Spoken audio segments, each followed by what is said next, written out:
يا أيها الذين آمنوا اتقوا الله حق تقاته ولا تموتن إلا وأنتم مسلمون.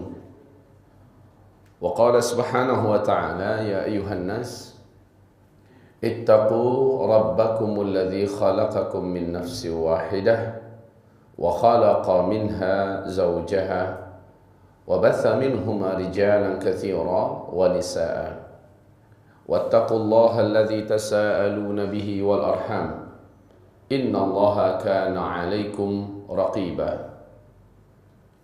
وقال يا أيها الذين آمنوا اتقوا الله وقولوا قولا سديدا يصلح لكم أعمالكم ويغفر لكم ذنوبكم ومن يطع الله ورسوله فقد فاز فوزا عظيما.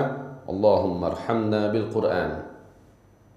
وقال النبي صلى الله عليه وسلم إنما الأعمال بالنيات وإنما لكل امرئ ما نوى فمن كانت هجرته إلى الله ورسوله فهجرته إلى الله ورسوله ومن كانت هجرته لدنيا يصيبها أو امرأة ينكحها فهجرته إلى ما هاجر إليه وبعد. Segala puji dan syukur kepada Allah Subhanahu wa taala atas nikmat iman dan hidayah Islam yang dipercayakannya kepada kita semua. Semoga sampai akhir hayat hidayah dan nikmat iman ini tetap dapat kita pertahankan dan kita menjadi hamba-hamba Allah yang mukmin haqqan hendaknya. Amin. Salawat dan salam kita untuk kekasih Allah Muhammad Rasulullah sallallahu alaihi wasallam, amma ba'du. Masyiral muslimin wal muslimat sekalian, hamba-hamba Allah yang semoga senantiasa dalam rahmat Allah. Kajian kita pada siang hari ini tentang tema yang agak jarang disentuh oleh kalangan da'i dan para ulama, menyingkap tentang rahasia alam gaib.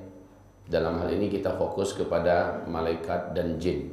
Maka kita memulai dengan alam gaib yang paling rendah, yaitu alam gaib dari bangsa jin. Masyiral muslimin, seperti yang ada dalam slide kita, Allah Subhanahu wa taala menyebutkan tentang alam gaib ini dalam Al-Qur'an surah Al-Hasyr pada ayat yang ke-22. A'udzu billahi as-sami'il 'alim minasyaitonir rajim. Wallahu alladzi la ilaha illahu 'alimul ghaib wasyahadah. 'Alimul ghaib wasyahadah, yang mengetahui segala apapun yang gaib dan segala apa yang tampak. Dalam hal ini ibarat Allah yang kami muliakan, yang gaib adalah segala sesuatu yang oleh panca indera makhluk hidup, oleh manusia tidak dapat dijangkau, sementara dia ada. Maka ini adalah perkara yang gaib. Ibarat Allah yang kami muliakan, Allah memerintahkan kita untuk wajib mengimani yang gaib ini. Hal ini Allah sebutkan juga di dalam surat Al-Baqarah pada ayat yang ketiga. Alladzina yu'minuna bil ghaib. Orang-orang yang mereka beriman dengan hal-hal yang gaib. Taib.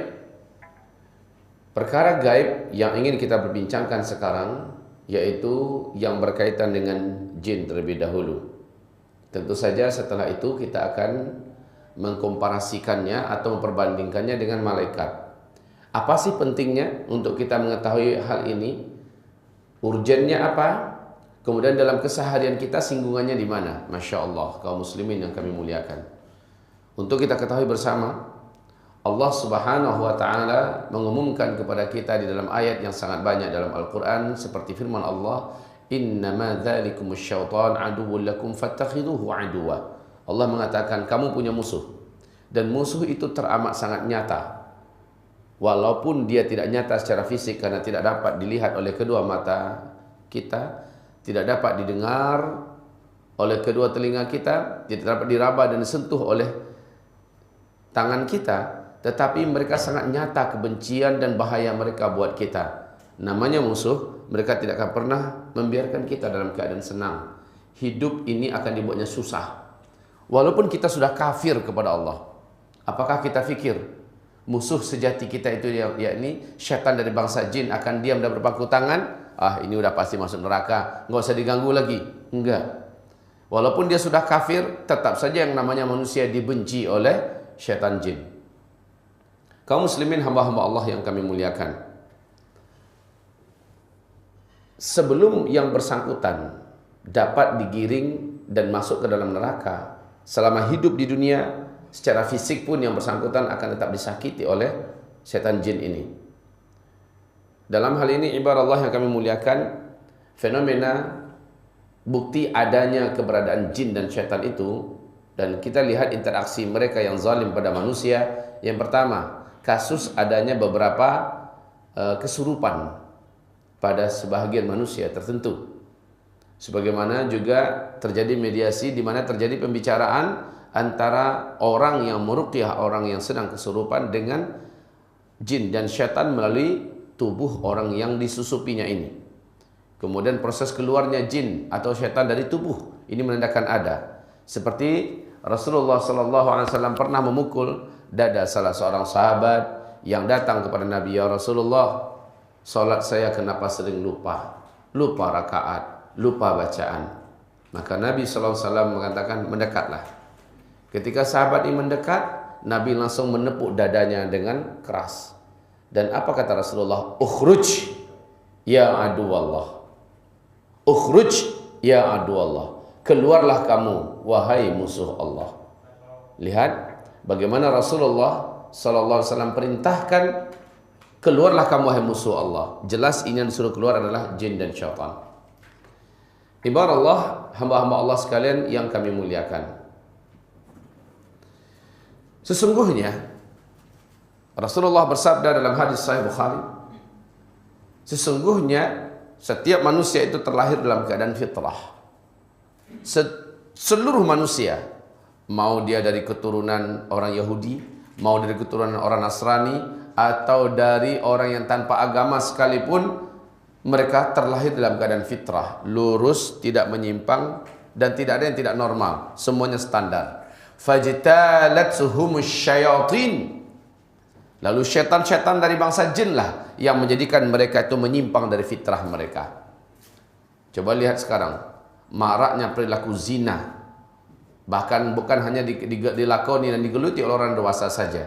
Anak-anak kecil pun sudah mulai melakoni adegan-adegan zina seperti layaknya suami istri. La haula wala quwata illa billah. Ini tidak normal.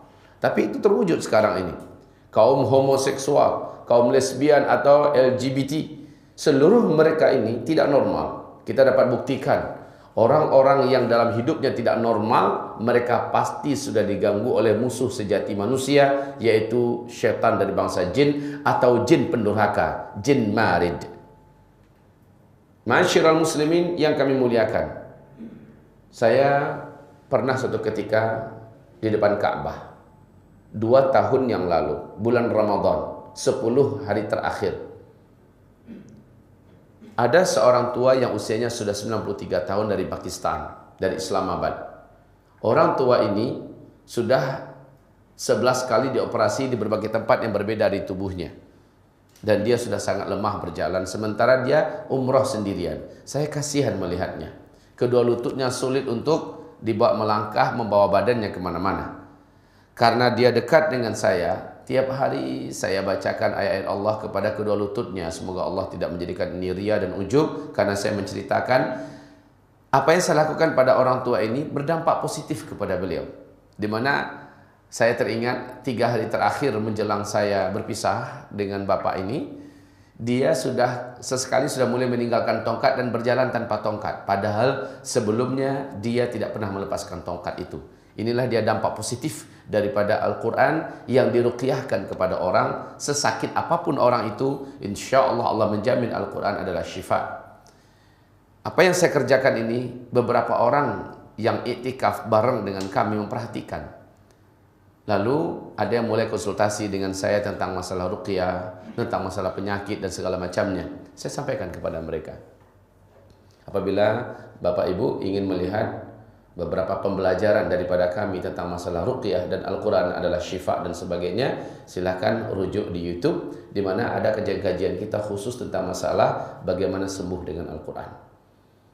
Hamba-hamba Allah yang kami muliakan, Akhirnya ada seorang lelaki dalam usia 28 tahun. Lelaki ini tinggi, gagah, orang Mesir. Dan dia dekat kepada saya, lalu berkata, mula-mula dia panggil saya Sayyid, ya Sayyidi. Apa yang kau lakukan pada bapak itu? Saya katakan, saya meruqyahnya dengan ayat Allah dan dengan doa-doa Nabi.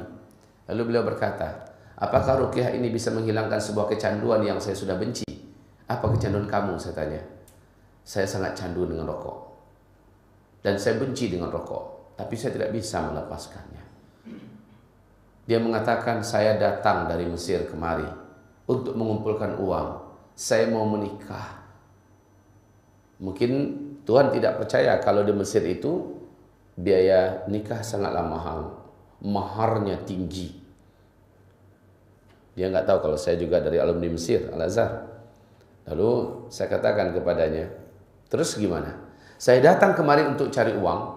Niat saya mengumpulkan mahar dan saya ingin menikah. Tetapi bagaimana uang akan terkumpul? Hari demi hari seluruh uang gaji saya habis oleh rokok. Saya baru bisa berhenti merokok hanya ketika sedang tidur, ketika sedang sholat, ya. Bahkan makan pun rela saya telantarkan demi mempertahankan agar tetap saya bisa merokok. Jadi kayaknya nyambung aja terus rokoknya itu. Lalu dia berkata, demi Allah, saya sudah tidak sanggup lagi seperti ini berlama-lama. Saya tahu rokok ini tidak baik, tetapi saya tidak mampu meninggalkannya. Saya sudah mencoba berulang, mencoba dan terus mencoba dan gagal lagi.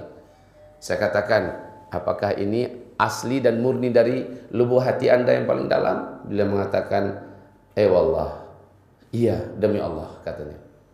Kalau begitu kata saya, sini, duduk tepat di hadapan saya. Saya pakai kursi lipat ya, di Tanah Haram itu kan banyak kursi-kursi lipat yang diwakafkan untuk duduk, ya. Saya duduk di atas kursi lipat itu, saya persilahkan anak muda ini untuk duduk tepat di hadapan saya dan sama-sama kami menghadap ke arah kiblat. Ka'bah jaraknya kurang lebih 75 meter dari kami. Saya letakkan telapak tangan kanan saya di dadanya, kemudian telapak tangan kiri di ubun-ubun kepalanya, lalu mulut saya dekatkan ke telinganya yang sebelah kanan, saya mulai membacakan ayat-ayat Allah SWT. Di tengah-tengah itu saya katakan dengan beberapa kalimat dengan bahasa Arab tentunya, wahai musuh Allah, kamu yang bersarang dalam tubuh pemuda ini, saya perintahkan kamu dengan nama Allah keluar. Pemuda ini tidak suka dengan kamu dan juga tidak menginginkan kamu lagi. Maka dengan ayat-ayat Allah, saya perintahkan kamu keluar dari tubuh lelaki ini. Suara saya pelankan agar tidak mengganggu orang-orang yang sedang tidur siang. Jadi ini kira-kira jam 2, jam setengah 3 ya. Ruqyah ini berlangsung tidak lama. Kalau saya tidak khilaf, paling-paling hanya 25-30 menit. Tidak lama. Penghujung ruqyah, telapak tangan saya yang ada di dadanya ini saya gedorkan di dadanya. Sambil sesekali saya katakan, ukhruj ya adu Allah. Ukhruj ya adu Allah. Karena saya yakin, pemuda ini mencintai rokok di mana asap dimasukkannya ke dalam mulutnya. Sementara dia benci dengan rokok. Tetapi dia tidak mampu meninggalkan rokok. Semacam ada dorongan yang begitu kuat untuk tetap merokok. Nah, saya yakin ini bukan dia lagi. Yang mencintai rokok itu bukan lagi si pemuda. Tetapi sudah ada makhluk lain yang menjadikan dia ketergantungan dengan rokok.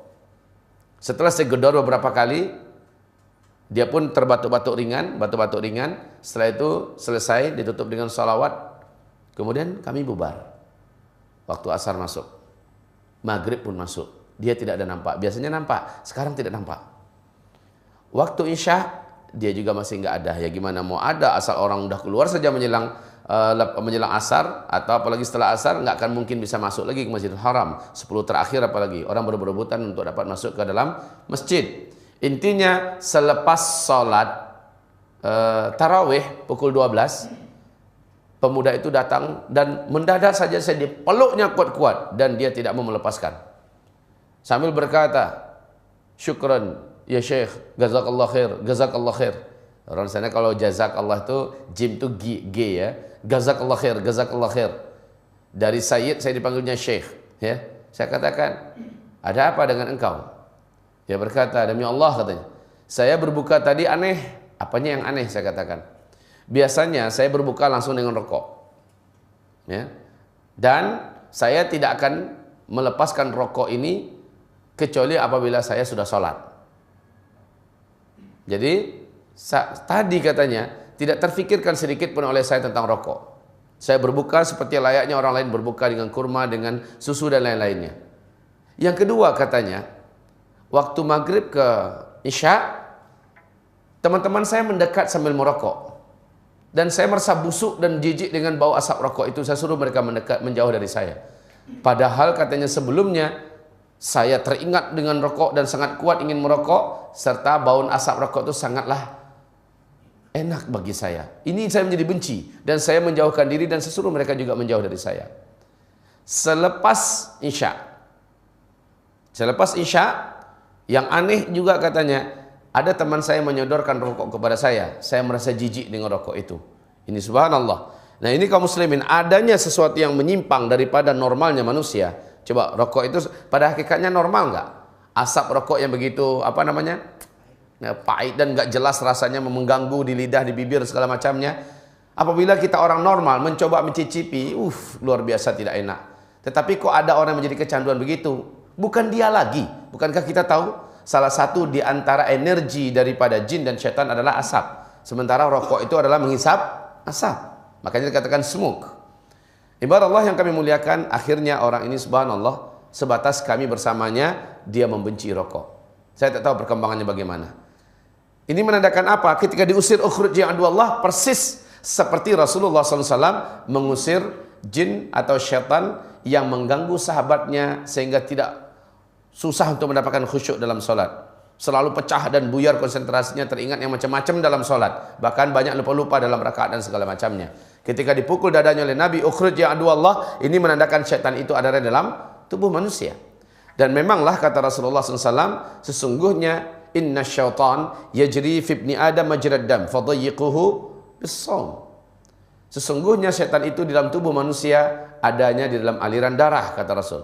Dan dia berpindah-pindah dari bagian tubuh manapun dengan sesuai dengan peraliran darah. Fadayyiquhu bis-shaum.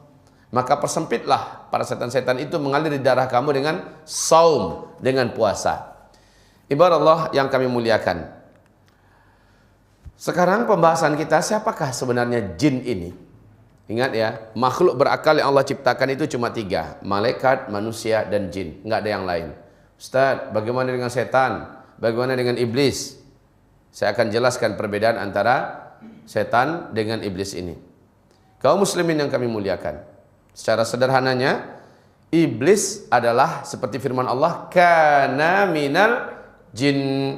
Iblis itu adalah satu bahagian daripada bangsa jin.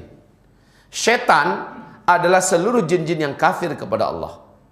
Jin-jin yang tidak mau masuk ke dalam agama Allah. Kemudian mereka bergabung dengan bala tentara, menjadi bala tentara iblis. Bergabung dengan kerajaan iblis, maka dialah yang disebut dengan setan.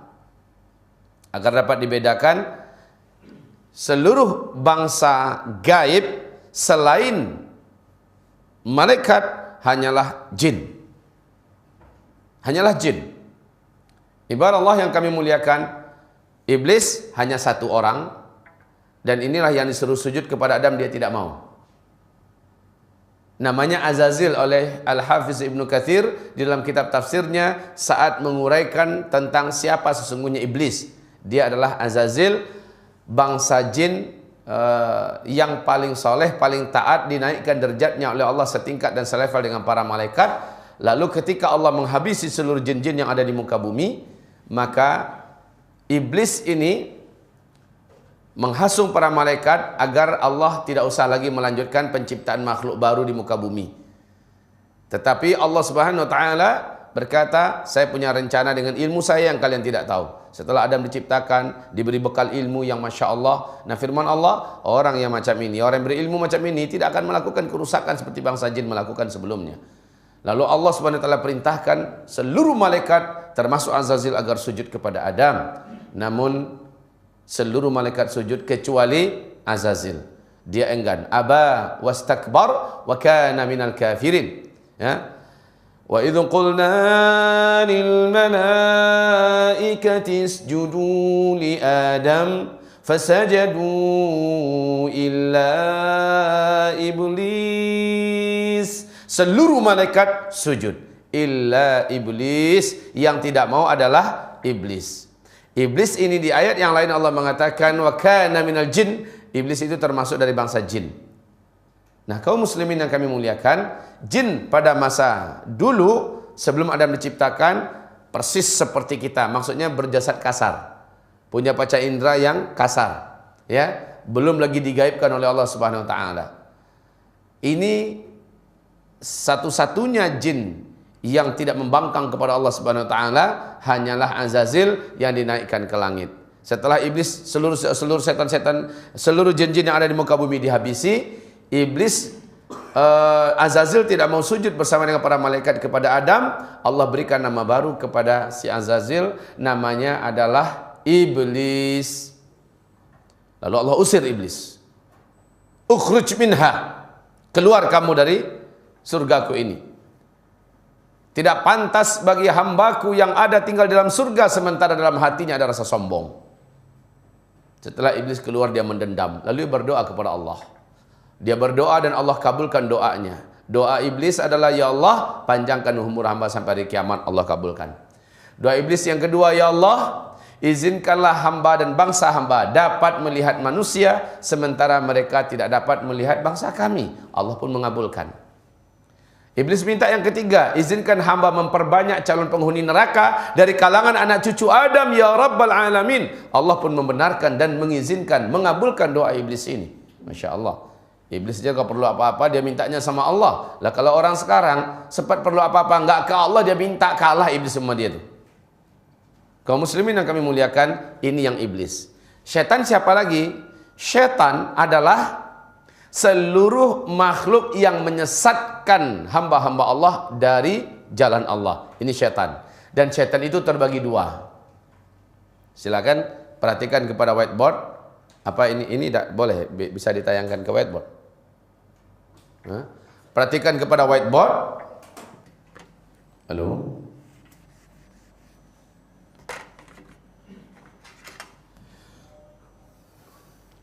Syaitan itu firman Allah Subhanahu wa taala di dalam surat Al-An'am.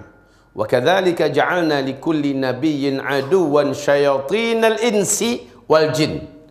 Syayatinal ins. Ini syayatin.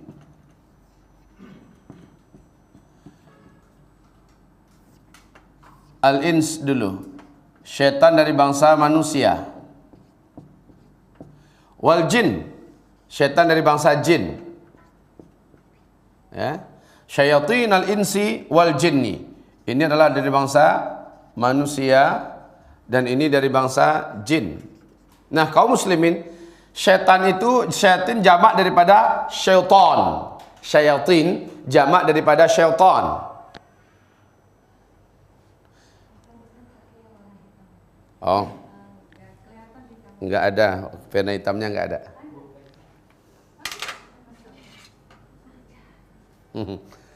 Oke, syayatin adalah setan-setan, jamak daripada syaitan. Insi manusia, jin adalah dari bangsa jin. Manakah dari dua setan ini yang paling berbahaya? Kalau menurut firman Allah di surat Al-An'am ini, dan para ulama Ahlussunnah wal Jamaah juga mengatakan, syaitan dari bangsa jin hanya mampu nyakitin dan ngancam. Sementara setan dari bangsa manusia hanya mampu sampai ke tingkat merealisasikan ancamannya, bahkan sampai ke tingkat membunuh dan sebagainya. Baik, kita fokus pada bangsa jin. Jadi, syaitan adalah seluruh makhluk Allah yang menyesatkan hamba-hamba Allah dari jalan Allah. Setan manusia bisa jadi dia adalah orang yang ngaku kiai, Pak Ustadz. Bisa jadi dia adalah bos, penguasa. Bisa jadi dia adalah suami, istri. Bisa juga dia berbentuk seperti orang-orang para pemikir cendekiawan dan lain-lainnya. Kaum muslimin, syaitan dari bangsa manusia dan syaitan dari bangsa jin. Nah, ini sudah jelas. Seluruh makhluk jin yang kafir kepada Allah lalu bergabung dengan kerajaan iblis di tengah laut. Kemudian mereka berbaiat kepada iblis. untuk menyesatkan anak cucu Adam sebanyak-banyaknya agar menjadi ahli neraka, maka ini disebut dengan setan jin. Oke, kaum muslimin, kita sedang berbicara tentang jin. Kita tidak sedang berbicara tentang setan manusia. Kita sedang berbicara tentang jin. Kata jin ini di dalam bahasa Arab adalah sesuatu yang tersembunyi. Makanya janin itu kan dari bahasa janana. Jin juga daripada jin nun, dari jim nun nun, ya. Sesuatu yang tersembunyi. Jannah yang diartikan dengan surga, saking lebat dan tebalnya pohon-pohonan yang ada, daun-daunan yang ada dalam surga, makanya surga itu disebut dengan jannah. Janin itu adalah sesuatu yang tersembunyi di dalam perut berlapis-lapis, ya, makanya disebut dengan janin, saking tersembunyinya. Jin sangat tersembunyi dari panca indera makhluk manusia yang bertubuh berwujud kasar ini. Nah, ibarat Allah yang kami muliakan, Allah Subhanahu wa taala menyebutkan bahwa mereka terhalang dari dapat dijangkau oleh panca indera kita, bangsa jin ini. Tapi mungkinkah jin ini menampakkan diri, atau mungkinkah kita melihat bangsa jin? Jawabannya, sepakat para ulama Ahlussunnah wal Jamaah mengatakan tentang masalah jin. Saya rekomendasikan, tolong cari di toko-toko buku tentang buku yang ini. Buku rujukan utama di Timur Tengah seputar jin. Judulnya adalah Ruqyah kalau diterjemahkan ke bahasa Indonesia oleh Syekh Wahid Abdus Salam Bali. Ini insyaAllah ta'ala buku yang syarat dan padat informasi berkaitan dengan alam gaib, yakni bangsa jin. Silakan kaum muslimin, jin itu dapat memindahkan dirinya ke alam manusia sehingga dapat dilihat oleh manusia. Ya, Allah izinkan. Tapi mereka Allah takdirkan hanya dalam beberapa bentuk. Ada yang berbentuk ular, ada yang berbentuk anjing, ada yang berbentuk kucing, ya. Binatang-binatang tertentu yang disebut oleh Nabi Muhammad sallallahu alaihi wasallam. Sehingga kalau ada nampak ular di tempat yang enggak normal, di rumah kita, rumah bersih.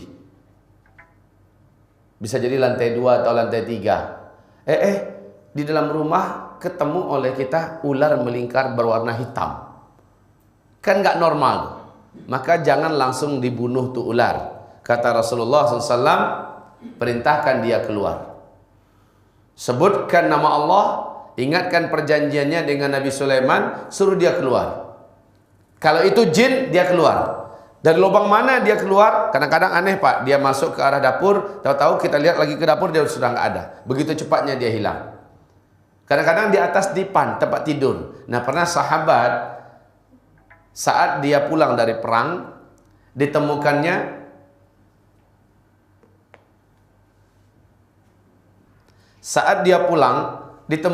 ada seekor istrinya berdiri di depan pintu, dan ini perangai kaum pelacur, ya. Dilihatnya istrinya berdiri di depan pintu. Hei, begini kelakuanmu, ya. Suami kau tak ada, kau sudah berdiri di depan pintu. Ya, kalau bahasa orang-orang zaman jahiliyah dulu Pak, itu adalah isyarat wanita mempersilahkan kaum lelaki yang berselera, ya, para hidung belang untuk masuk ke rumahnya, dia siap melayani. Bahasanya begitu. Dan suaminya ini marah. Apa kata istrinya pada suami? Wahai suamiku, jangan engkau marah. Di dalam bilik kita, di kamar kita ada ular. Aku takut memasukinya. Maka sang suami ini menghunus pedang dan melihat memang ada ular di atas tempat tidur, langsung ditebasnya. Sebaik ular itu ditebasnya, maka dia pun tak lama setelah itu, bahkan kata dalam riwayat hadis ini tidak diketahui mana duluan yang meninggal. Apakah yang menebas atau yang ditebas? Dua-duanya meninggal. Dilaporkan oleh para sahabat kepada Nabi SAW tentang kejadian ini. Apa kata Rasulullah? Kalau ada ular dalam rumah, jangan main bunuh saja. Kadang-kadang itu adalah bangsa jin. Baiknya instruksikan agar dia keluar dulu. Yang kita diperintahkan main bunuh itu adalah kalajengking. Itu ya, nggak ada cerita keluarlah kamu, itu nggak ada cerita. Nampak kalajengking di rumah, bunuh langsung. Lipan, kelabang, bunuh langsung. Tikus umpamanya kan. Nah, kaum muslimin dan jin juga bisa menyerupai berbentuk tikus. Instruksikan saja, keluar kalian dari rumah kami. Insya Allah mereka akan keluar. Baik, kita kembali. Ibarat Allah yang kami muliakan, jadi mereka bisa nggak menjelma wujud ke dalam alam kita? Bisa. Biasanya jin-jin dan syaitan yang menjelma masuk ke alam kita menjadi anjing yang berwarna hitam. Nabi mensyaratkan anjingnya berwarna hitam, murni hitamnya, atau menjadi ular yang hitamnya bening, hitamnya pekat, hitamnya keseluruhan, titik putih di antara kedua matanya. Itu menandakan dia adalah jin. Kucing, ya, benda-benda seperti ini, makhluk-makhluk seperti ini. Ibadallah, ma'asyiral muslimin yang kami muliakan. Ini di dalam kitab Wiqayatul Insan, ya, pemeliharaan untuk manusia oleh Syekh Uain Abdul Salam Bali, dijelaskan biasanya jin yang menjelma menjadi makhluk binatang tertentu masuk ke alam manusia ini adalah jin rendahan yang terusir dari kaumnya di alam jin.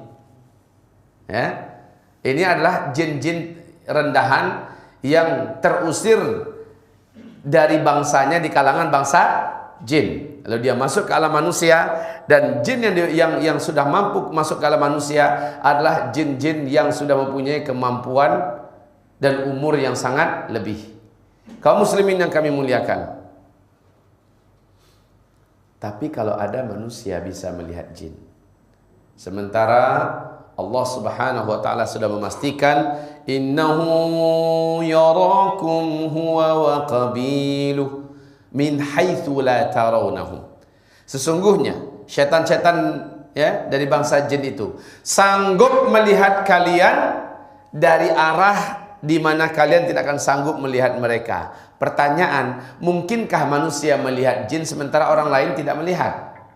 Pokoknya kami berlima, si A melihat tuh ada seorang wanita, ada seorang anak kecil mirip tuyul, sementara yang berempat nggak ngelihat sama sekali, dia sendiri yang melihat. Bagaimana ini sebenarnya? Bahkan ada ustadz, kalau kita panggil ke rumah, Pak Ustadz, rumah kami ini terasa nggak enak, ada sesuatu yang tidak normal rasanya di rumah. Sering kadang-kadang berkelebat, nampak jalan sesuatu, atau macam kami diintai dan diawasi. Satu rumah kami merasa ada gangguan, merasa ada yang gak enak di rumah Pak Ustadz. Wah, si Ustadz datang ke rumah. Langsung tiba-tiba dia mengatakan, dekat pintu itu ada tiga jin. Nah, di sini ada 2 nih. Itu di atas lemari ada 5. Udah seperti itu dia, 2 saja kemungkinan Ustadz ini. Yang pertama, Ustadz ini pendusta. Ustadz ini sedang mengelabui dan membohongi orang yang punya rumah. Yang kedua, Ustadz ini pada tubuhnya sudah bersarang jin. Tidak ada yang lain, tidak ada yang lain. Jangan kita, hebatnya nih Ustadz, hebatnya Pak Kiai, dia bisa melihat, dia bisa tahu di situ ada sekian, itu ada sekian. Kalau ada yang seperti ini, saran saya adalah Ustadz itu diruqyah. Ustadz itu diruqyah. Sebab apa? Sebab jin yang ada di tubuhnya yang menjadikan dia bisa melihat bangsanya sendiri. Kalau kita dengan mata normal ini tidak akan pernah mampu melihat jin dan syaitan. Abadan. Nah, fenomena di mana ada jin-jin tertentu yang semua orang bisa melihat. Dia bisa melihat muncul di sini, bisa berbicara dalam 1-2 menit pokoknya, lalu menghilang. Tiba-tiba ada muncul lagi di situ. Ya. Ting, lalu di sana muncul ting, ya, lalu di sana ganti-gantian tempatnya begitu cepat. Maka perlu kami sampaikan, ini disebut dalam bahasa Arab dengan istilah tasyakkul oleh para ulama-ulama dari kalangan ahlus sunnah wal jamaah. Ini disebut dengan tasyakkul. Tasyakkul itu adalah jin meninggalkan dimensi alamnya, menembus ke alam kasar yang lamban dan berat, itu alam manusia. Dan saat itu adalah titik terlemah di mana jin masuk ke alam kita.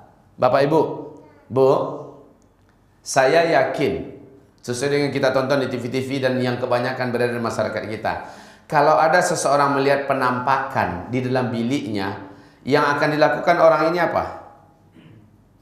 Apa yang akan dilakukan orang ini, Pak? Pasti menjerit, ya. Kalau enggak menjerit, terkencing di celana. Kan seperti itu gayanya kan. Kalau wanita langsung tuh, wah! Suatu hal yang, maaf ya, yang bodoh kalau itu dibuat. Sebab apa? Ketika jin, setan menampakkan diri ke alam kita, maka percayalah, dalam khayalan kita kan selama ini mereka nggak bisa disentuh. Kalau kita sentuh macam megang bayang-bayang, tidak benar. Ketika mereka masuk ke alam kita, dia masuk dalam hukum alam kita. Dia memang berwujud kasar dan bisa ditangkap. Ini hakikat. Dan saat itulah titik terlemah dia. Sebab apa? Saya katakan pada Bapak Ibu, Jackie Chan itu jagoan nggak? Jagoan. Memang ahli kungfu kan? Ahli bela diri. Ya. Tony Jaa jago nggak? Hah? Tony Jaa. Siapa yang nggak kenal dengan jagoan Tony Jaa? Hah? Kemudian Jet Li jago nggak? Jago memang, ahli bela diri. Tapi jagonya di mana? Jagonya di alam dia, ya kan? Di daratan ini, di alam dia. Coba sekarang Tony Jaa, Jet Li yang lain-lain itu lemparkan dia ke laut, suruh kelahi dengan ikan hiu. Menang mana? Menang mana? Ikan hiu itu bisa bersilat, bisa kungfu nggak? Kenapa Jet Li, Jackie Chan, lain-lainnya itu bisa kalah? Sebab apa? Itu bukan alam dia. Perlu diingat ini ya. Itu bukan alam dia. Di alam yang bukan alamnya, alam itu sangat menyiksa. Sejago-jago ahli renang, ahli selam, berapa lama sih dia mampu menyelam? Berapa lama mampu menyelam? Paling hanya 5 menit, ya. Paling hanya 5 menit, paling lama. Itu udah hebat bener tuh orang. Kalau sanggup menyelam selama 5 menit, pasti dia akan muncul karena dia memerlukan alamnya kembali.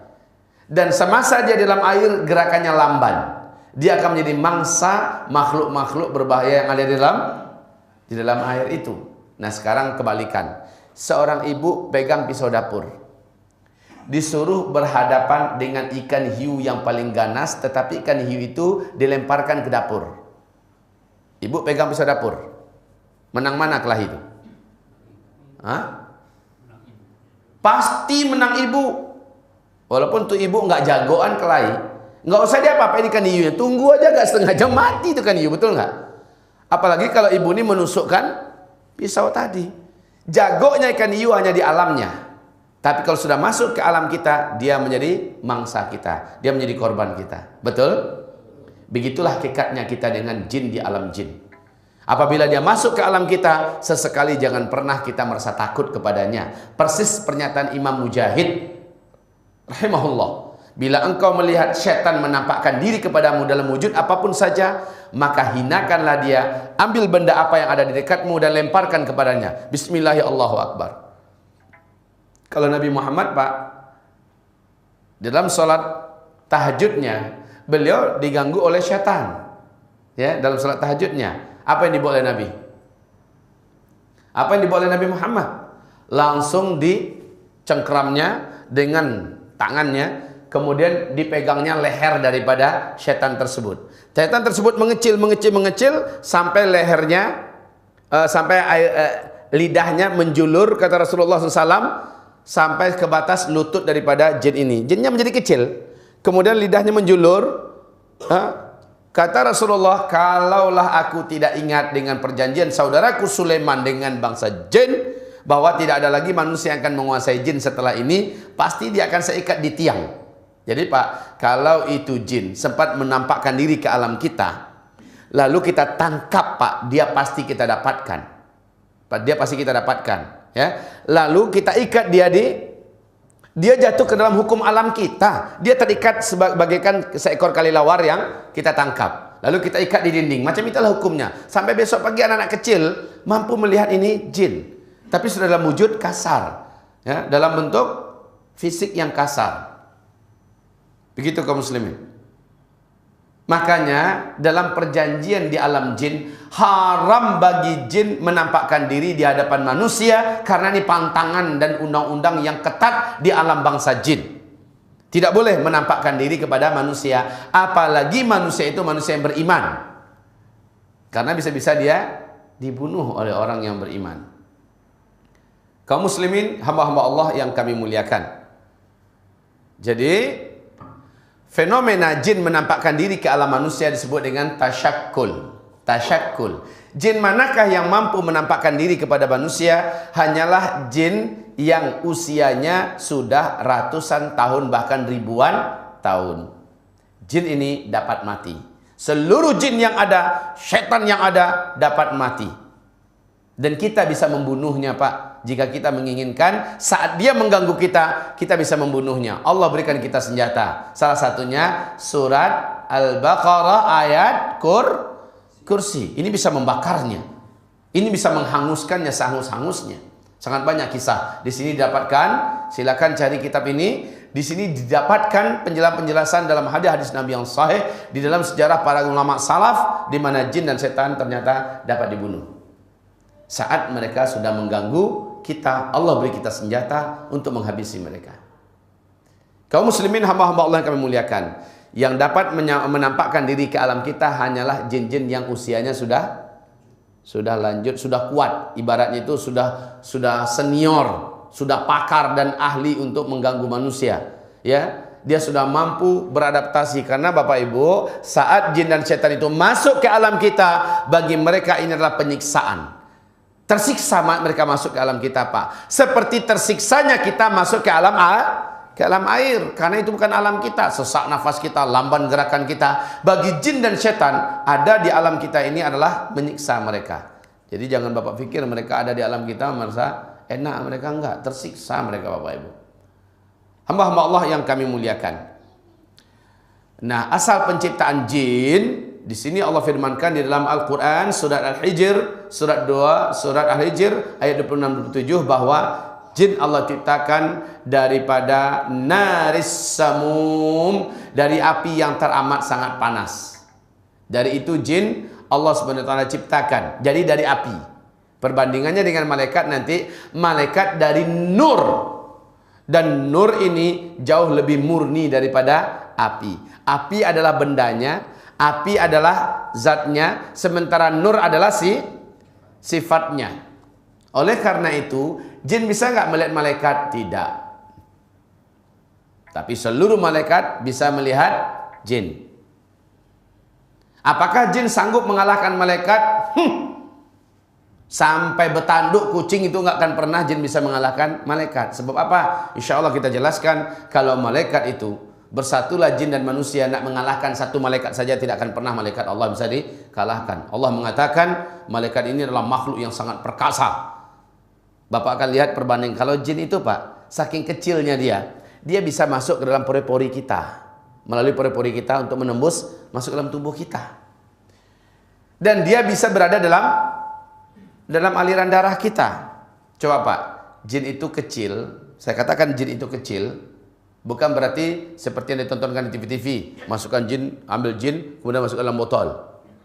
Hah? Nampak? Benar nggak itu? Benar nggak itu?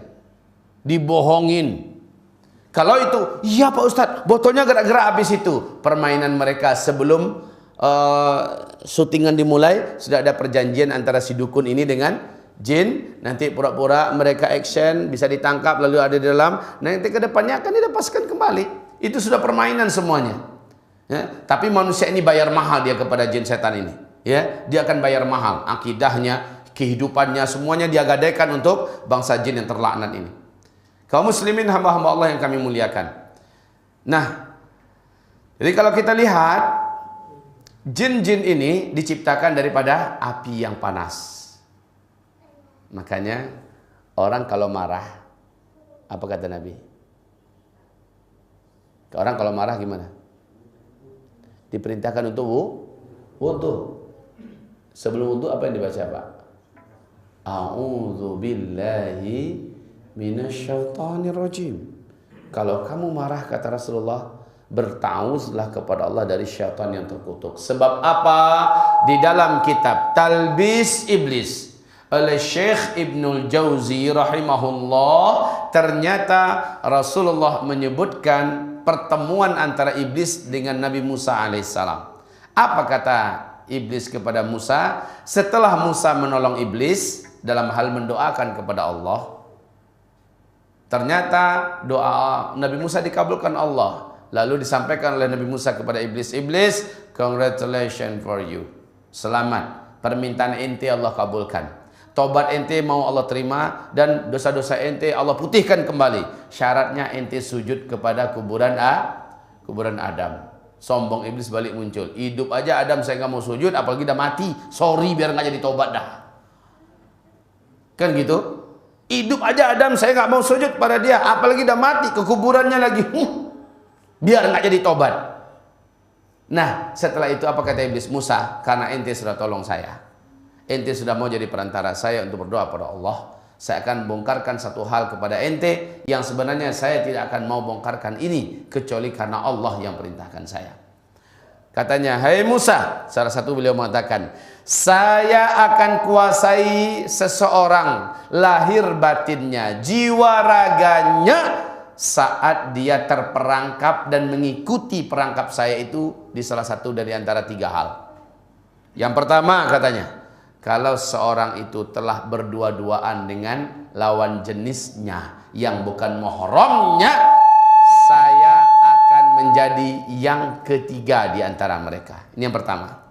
Yang kedua, hai Musa, ketika seseorang marah, emosinya meledak, lalu ia perturutkan emosi itu, saat itu saya masuk ke dalam darahnya dan saya ada di dalam darahnya dan saya ada di matanya, kata iblis ini.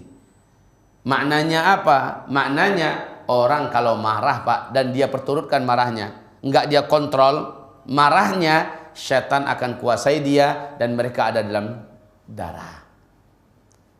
Setan itu kecil, dia ada dalam darah.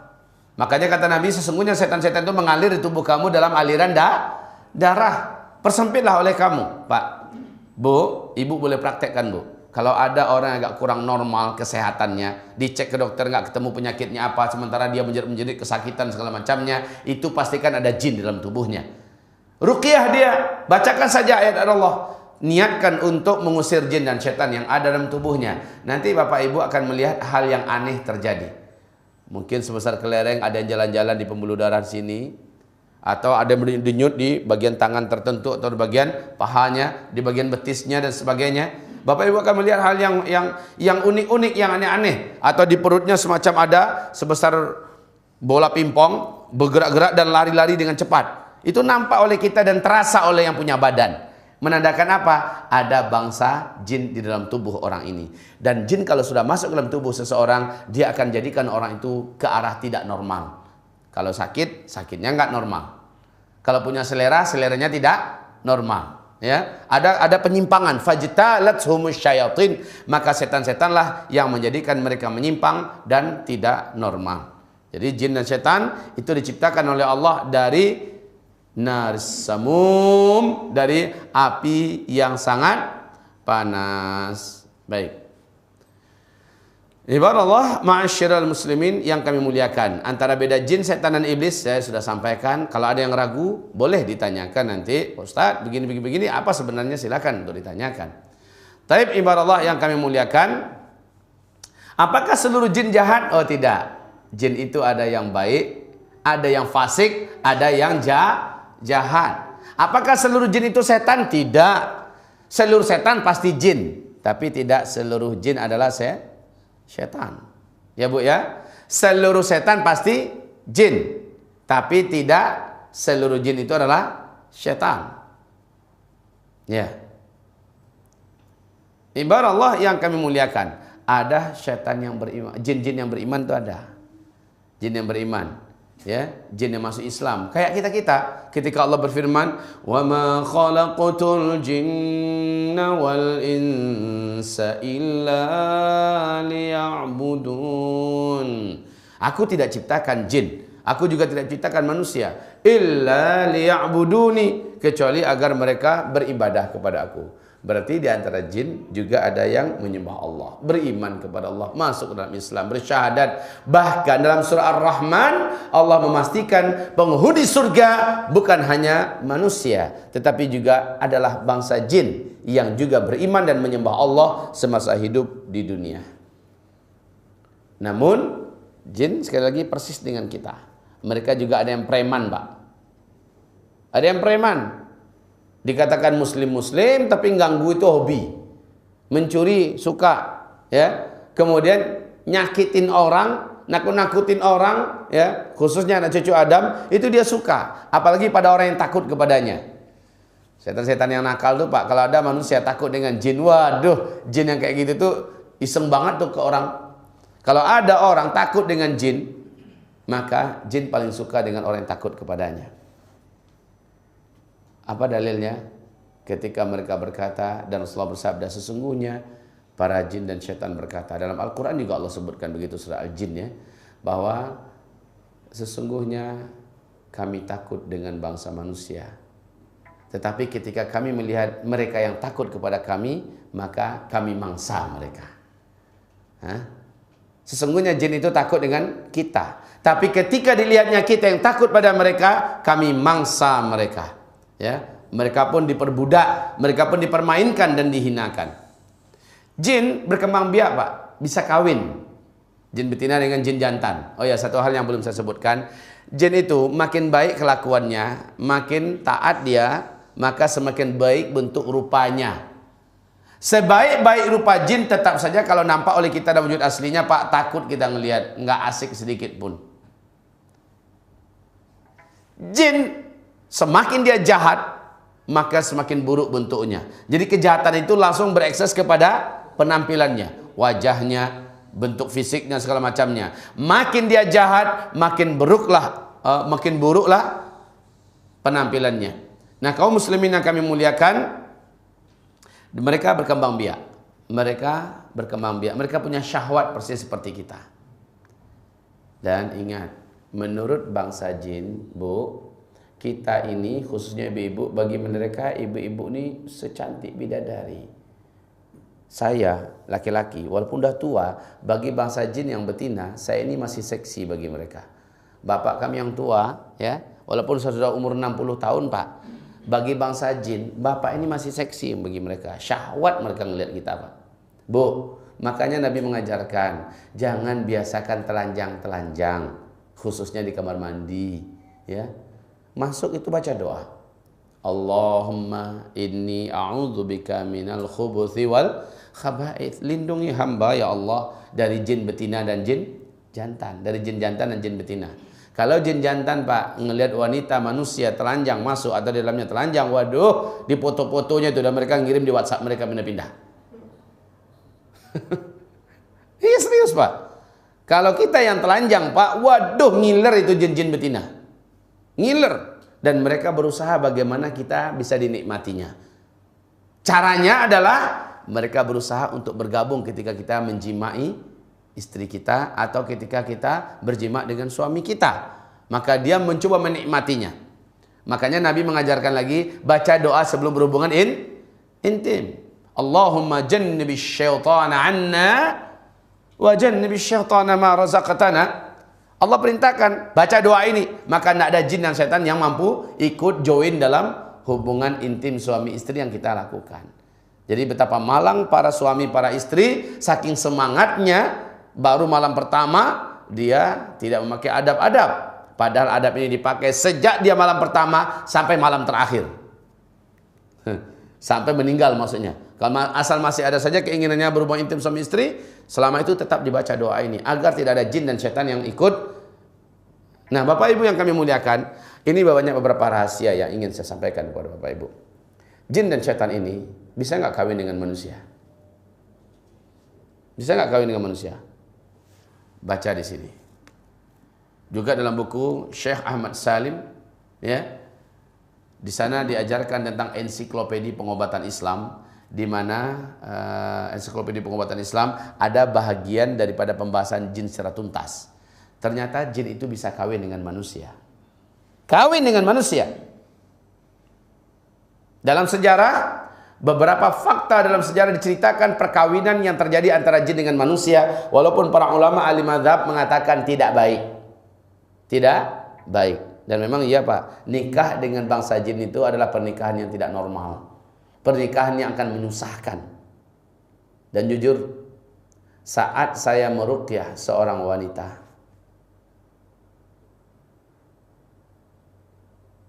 jinnya bicara. Saya kenal dengan Ustaz. Saya adalah seorang wanita jin beragama Hindu dari Bali. Saya adalah ratunya para jin di daerah Bali. Saya adalah putri daripada Raja Jin Bali yang bernama Anu. Dia perkenalkan juga namanya siapa. Terus, kamu mau apa dalam tubuh wanita ini? Saya katakan. Saya tadi melihat pengajian Ustadz di masjid itu. Ini di Jami' Pasir, Pak, di Bukit Tinggi, Sumatera Barat. Saya tadi ikuti pengajian Ustadz. Saya ada pengajian duha, ya, pengajian duha sampai jam 11 di bulan Ramadan itu ya. Lalu setelah itu saya zuhur berjamaah dengan jamaah, kemudian saya pulang. Di rumah ya, seorang wanita kesurupan. Ya. Kemudian saya tanyakan kepada jin ini, kamu mau apa? Saya mau Ustadz menikahi saya. Mande. Saya mau Ustadz menikahi saya. Ustadz katanya, saya ini adalah jin yang tercantik di alam saya. Saya adalah putri Raja Jin di daerah Bali. Saya katakan kepadanya, minta maaf. Saya hanya akan menikah dengan manusia. Itu bangsa saya. Kamu menikahlah dengan bangsa kamu. Oh ya, kejadian ini setelah saya suruh dia syahadat ya. Setelah diajak dia masuk Islam, dia mau masuk Islam. Ya. Akhirnya singkatnya, saya perintahkan dia, menikahlah kamu dengan bangsa jin. Apa katanya? Setelah saya masuk Islam ini, saya tidak akan mungkin diterima lagi oleh ayah saya. Saya tidak akan mungkin lagi diterima oleh kaum saya.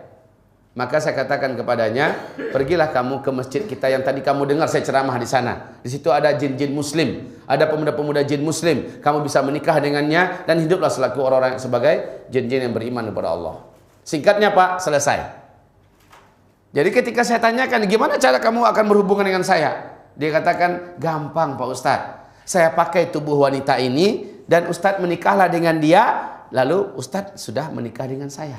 Nah, coba bayangkan tuh. Ibu, hati-hati. Kadang-kadang jasad ibu dipakai oleh mereka untuk dapat menikmati suami ibu. Kalau ibu tidak ingatkan sang suami dan ibu sendiri membaca doa perlindungan diri sebelum berhubungan intim.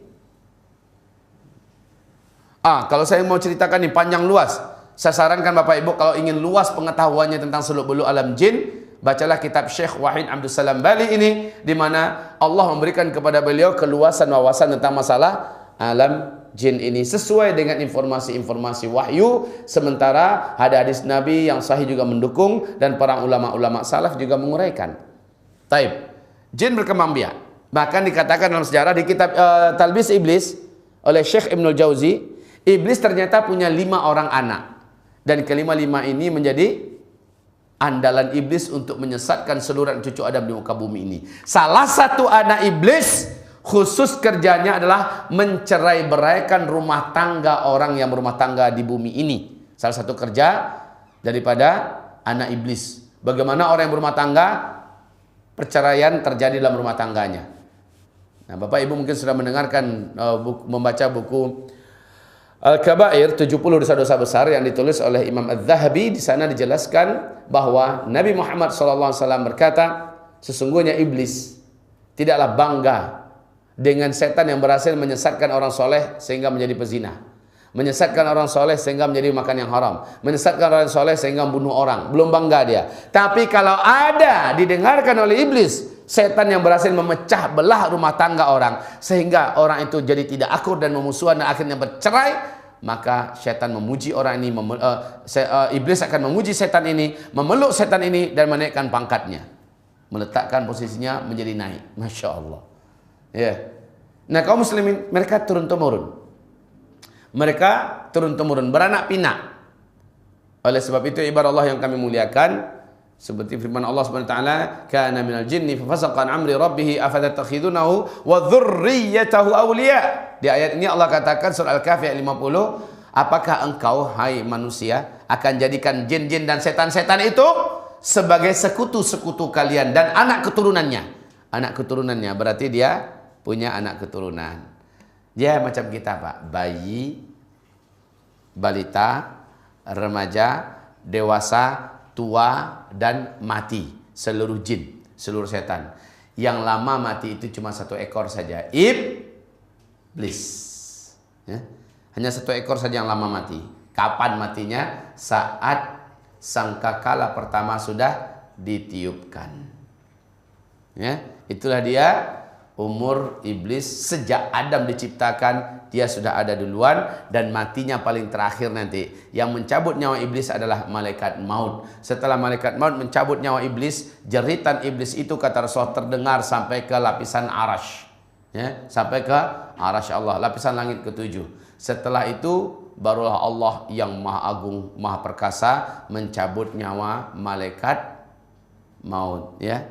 Nah, kaum muslimin yang kami muliakan, yang panjang umur hanya iblis seorang. Jangan Bapak pikir jin-jin dan setan itu umurnya panjang-panjang, nggak bisa mati-mati. Khata, salah itu. Taib. Apa sih visi misi setan? Sederhana saja, memperbudak manusia dan menyesatkan manusia agar menjadi ahli neraka. Di dunia sengsara, hidupnya celaka, dalam kubur disiksa, di padang mahsyar juga menderita, dan masuk neraka kekal selama-lamanya. Itu visi misi setan dan jin yang ada di muka bumi. Pak, bagaimana menurut Bapak kalau seandainya Bapak itu soleh, nggak bisa disesatkannya, ikhlas, nggak bisa dibuatnya Bapak ria, nggak bisa dibuatnya Bapak ujub, apakah jin dan setan akan berputus asa dan menggoda Bapak? Tidak. Karena mereka bukan hanya ingin menggoda kita saja, tapi mereka ingin melihat kita tersiksa. Walaupun kita soleh, taat, udah nggak bisa dibuat menyimpang, hati kita betul-betul ikhlas. Apakah mereka diam? Tidak. Mereka akan berupaya siang malam gimana kita menderita dan tersiksa. Nabi Ayub, sakitnya bagaimana? Normal nggak penyakitnya? Tidak. Setelah harta bendanya dihancurkan, anak-anaknya juga mati, ya. Sampai kepada penyakitnya tidak bisa disembuhkan dengan apapun obat. Istrinya pun satu persatu meninggalkannya, ya, sampai dia betul-betul menjadi manusia sampah yang nyaris menjadi bangkai di pinggir-pinggir negeri dekat perbatasan hutan negerinya. Disitulah dia tercampak. Seorang diri dirawat oleh istrinya yang masih setia. Masya Allah. Akhirnya beliau berkata, dan Allah abadikan perkataan ini, laqad massaniyad durru, ya, sungguh aku telah ditimpa oleh kemudaratan. Para ahli tafsir mengatakan, beliau mengatakan, ya Rabb, sungguh syaitan telah menyakiti aku. Ya, ternyata memang pada jin dan syaitan, kalau dilihatnya kita orang soleh, orang taat, percayalah Pak, dia akan usahakan bagaimana kita dibuatnya sakit. Dia nggak senang Pak, kalau Bapak nggak bisa diganggu ibadahnya, kalau Bapak nggak bisa, ibu-ibu nggak bisa diganggu ketaatannya pada suami, Masya Allah, keikhlasan dan kesabaran dalam menjalani hidup, Masya Allah, maka dia akan berpikir bagaimana Bapak Ibu itu tersiksa. Sama juga Pak, kalau orang kafir sudah membunuh orang kemana-mana, kerjanya makan riba di mana-mana, minum minuman keras, semua yang dosa-dosa dia buat semuanya, udah kafir lagi. Apakah iblis akan membiarkannya? Tidak.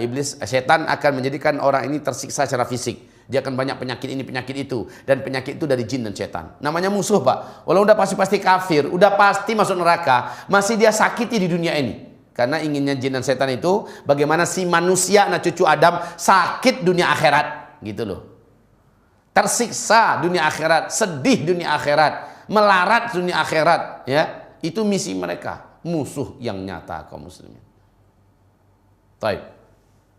Selanjutnya, mereka mengkondisikan manusia agar lupa pada Allah, lupa ngaji, lupa bayar hutang, lupa berbakti kepada orang tua, lupa yang baik-baik itu dibuatnya kita lupa dalam sholat, ya, lupa mengganti puasa yang terlepas, lupa, pokoknya dibuatnya kita lupa dalam hal yang taat. Seperti kata Nabi Musa, wa ma ansani illa syaitan. Tidaklah yang membuat aku ini lupa kecuali hanyalah setan.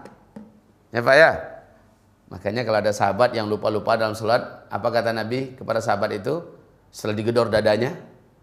Apa kata Nabi? Ayo, apa kata Nabi? Lupa lagi. Saya ruqyah Bapak nanti, lupa. Ini dia lupa.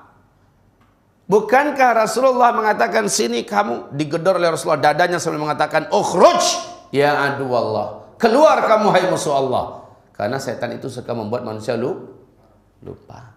Jadi kalau ada orang lupanya itu keterlaluan Pak, lupa itu keterlaluan. Baru saja dia pegang HP-nya, kemudian dia sibuk nyari HP. Mana HP? Padahal masih dipegangnya. Mana HP saya? Kamu nampak nggak HP saya? Udah gini-gini tangannya. Tolong carikan HP saya. Lah itu yang dipegang apa? Oh iya ya.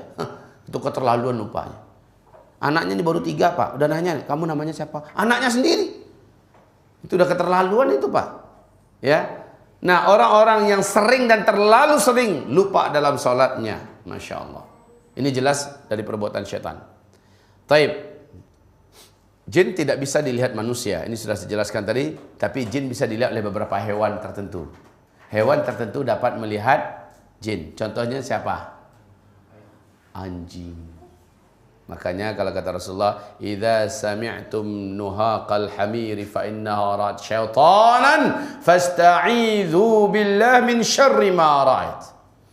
Apabila engkau mendengarkan bunyi suara keledai, maka ketahuilah keledai itu sedang melihat syaitan. Berlindunglah kalian kepada Allah daripada syaitan yang telah dilihat oleh, menandakan syaitan itu sedang dekat.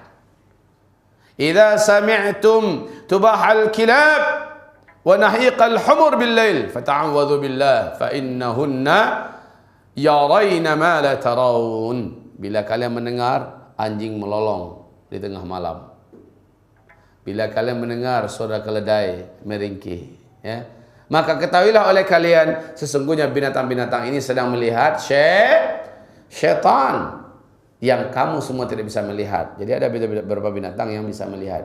Bapak Ibu kalau mendengarkan lolongan anjing baca apa?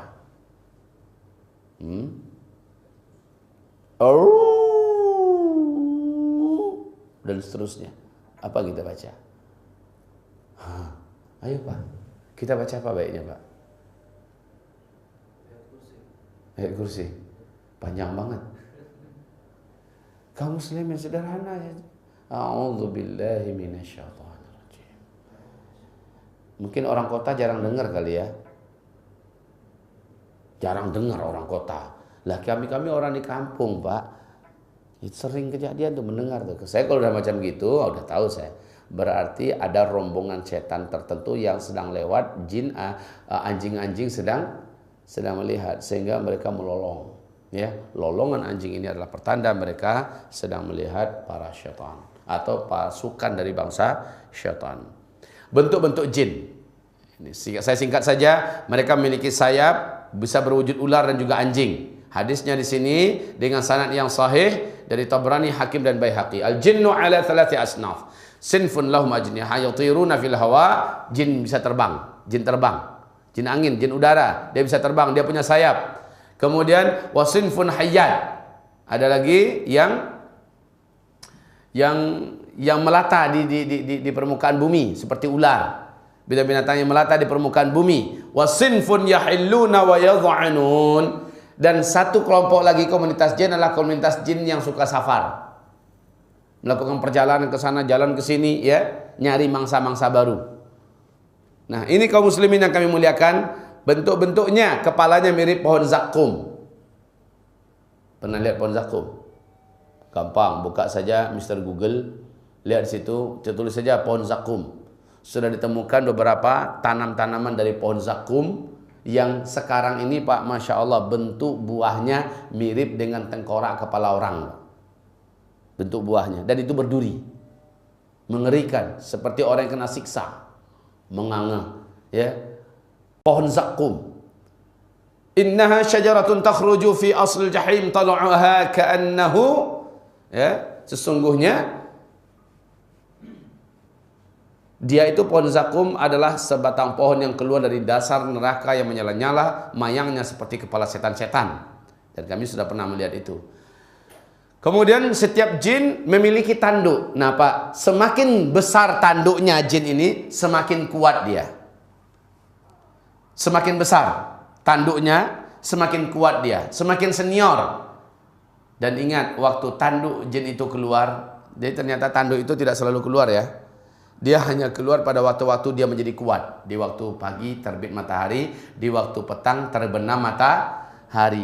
Itu dua waktu kita diharamkan, dilarang tidur oleh Rasulullah. Dan juga dilarang keluyuran di luar. Apa kata Nabi? Pada waktu itu kita diperintahkan untuk zikir. Zikir.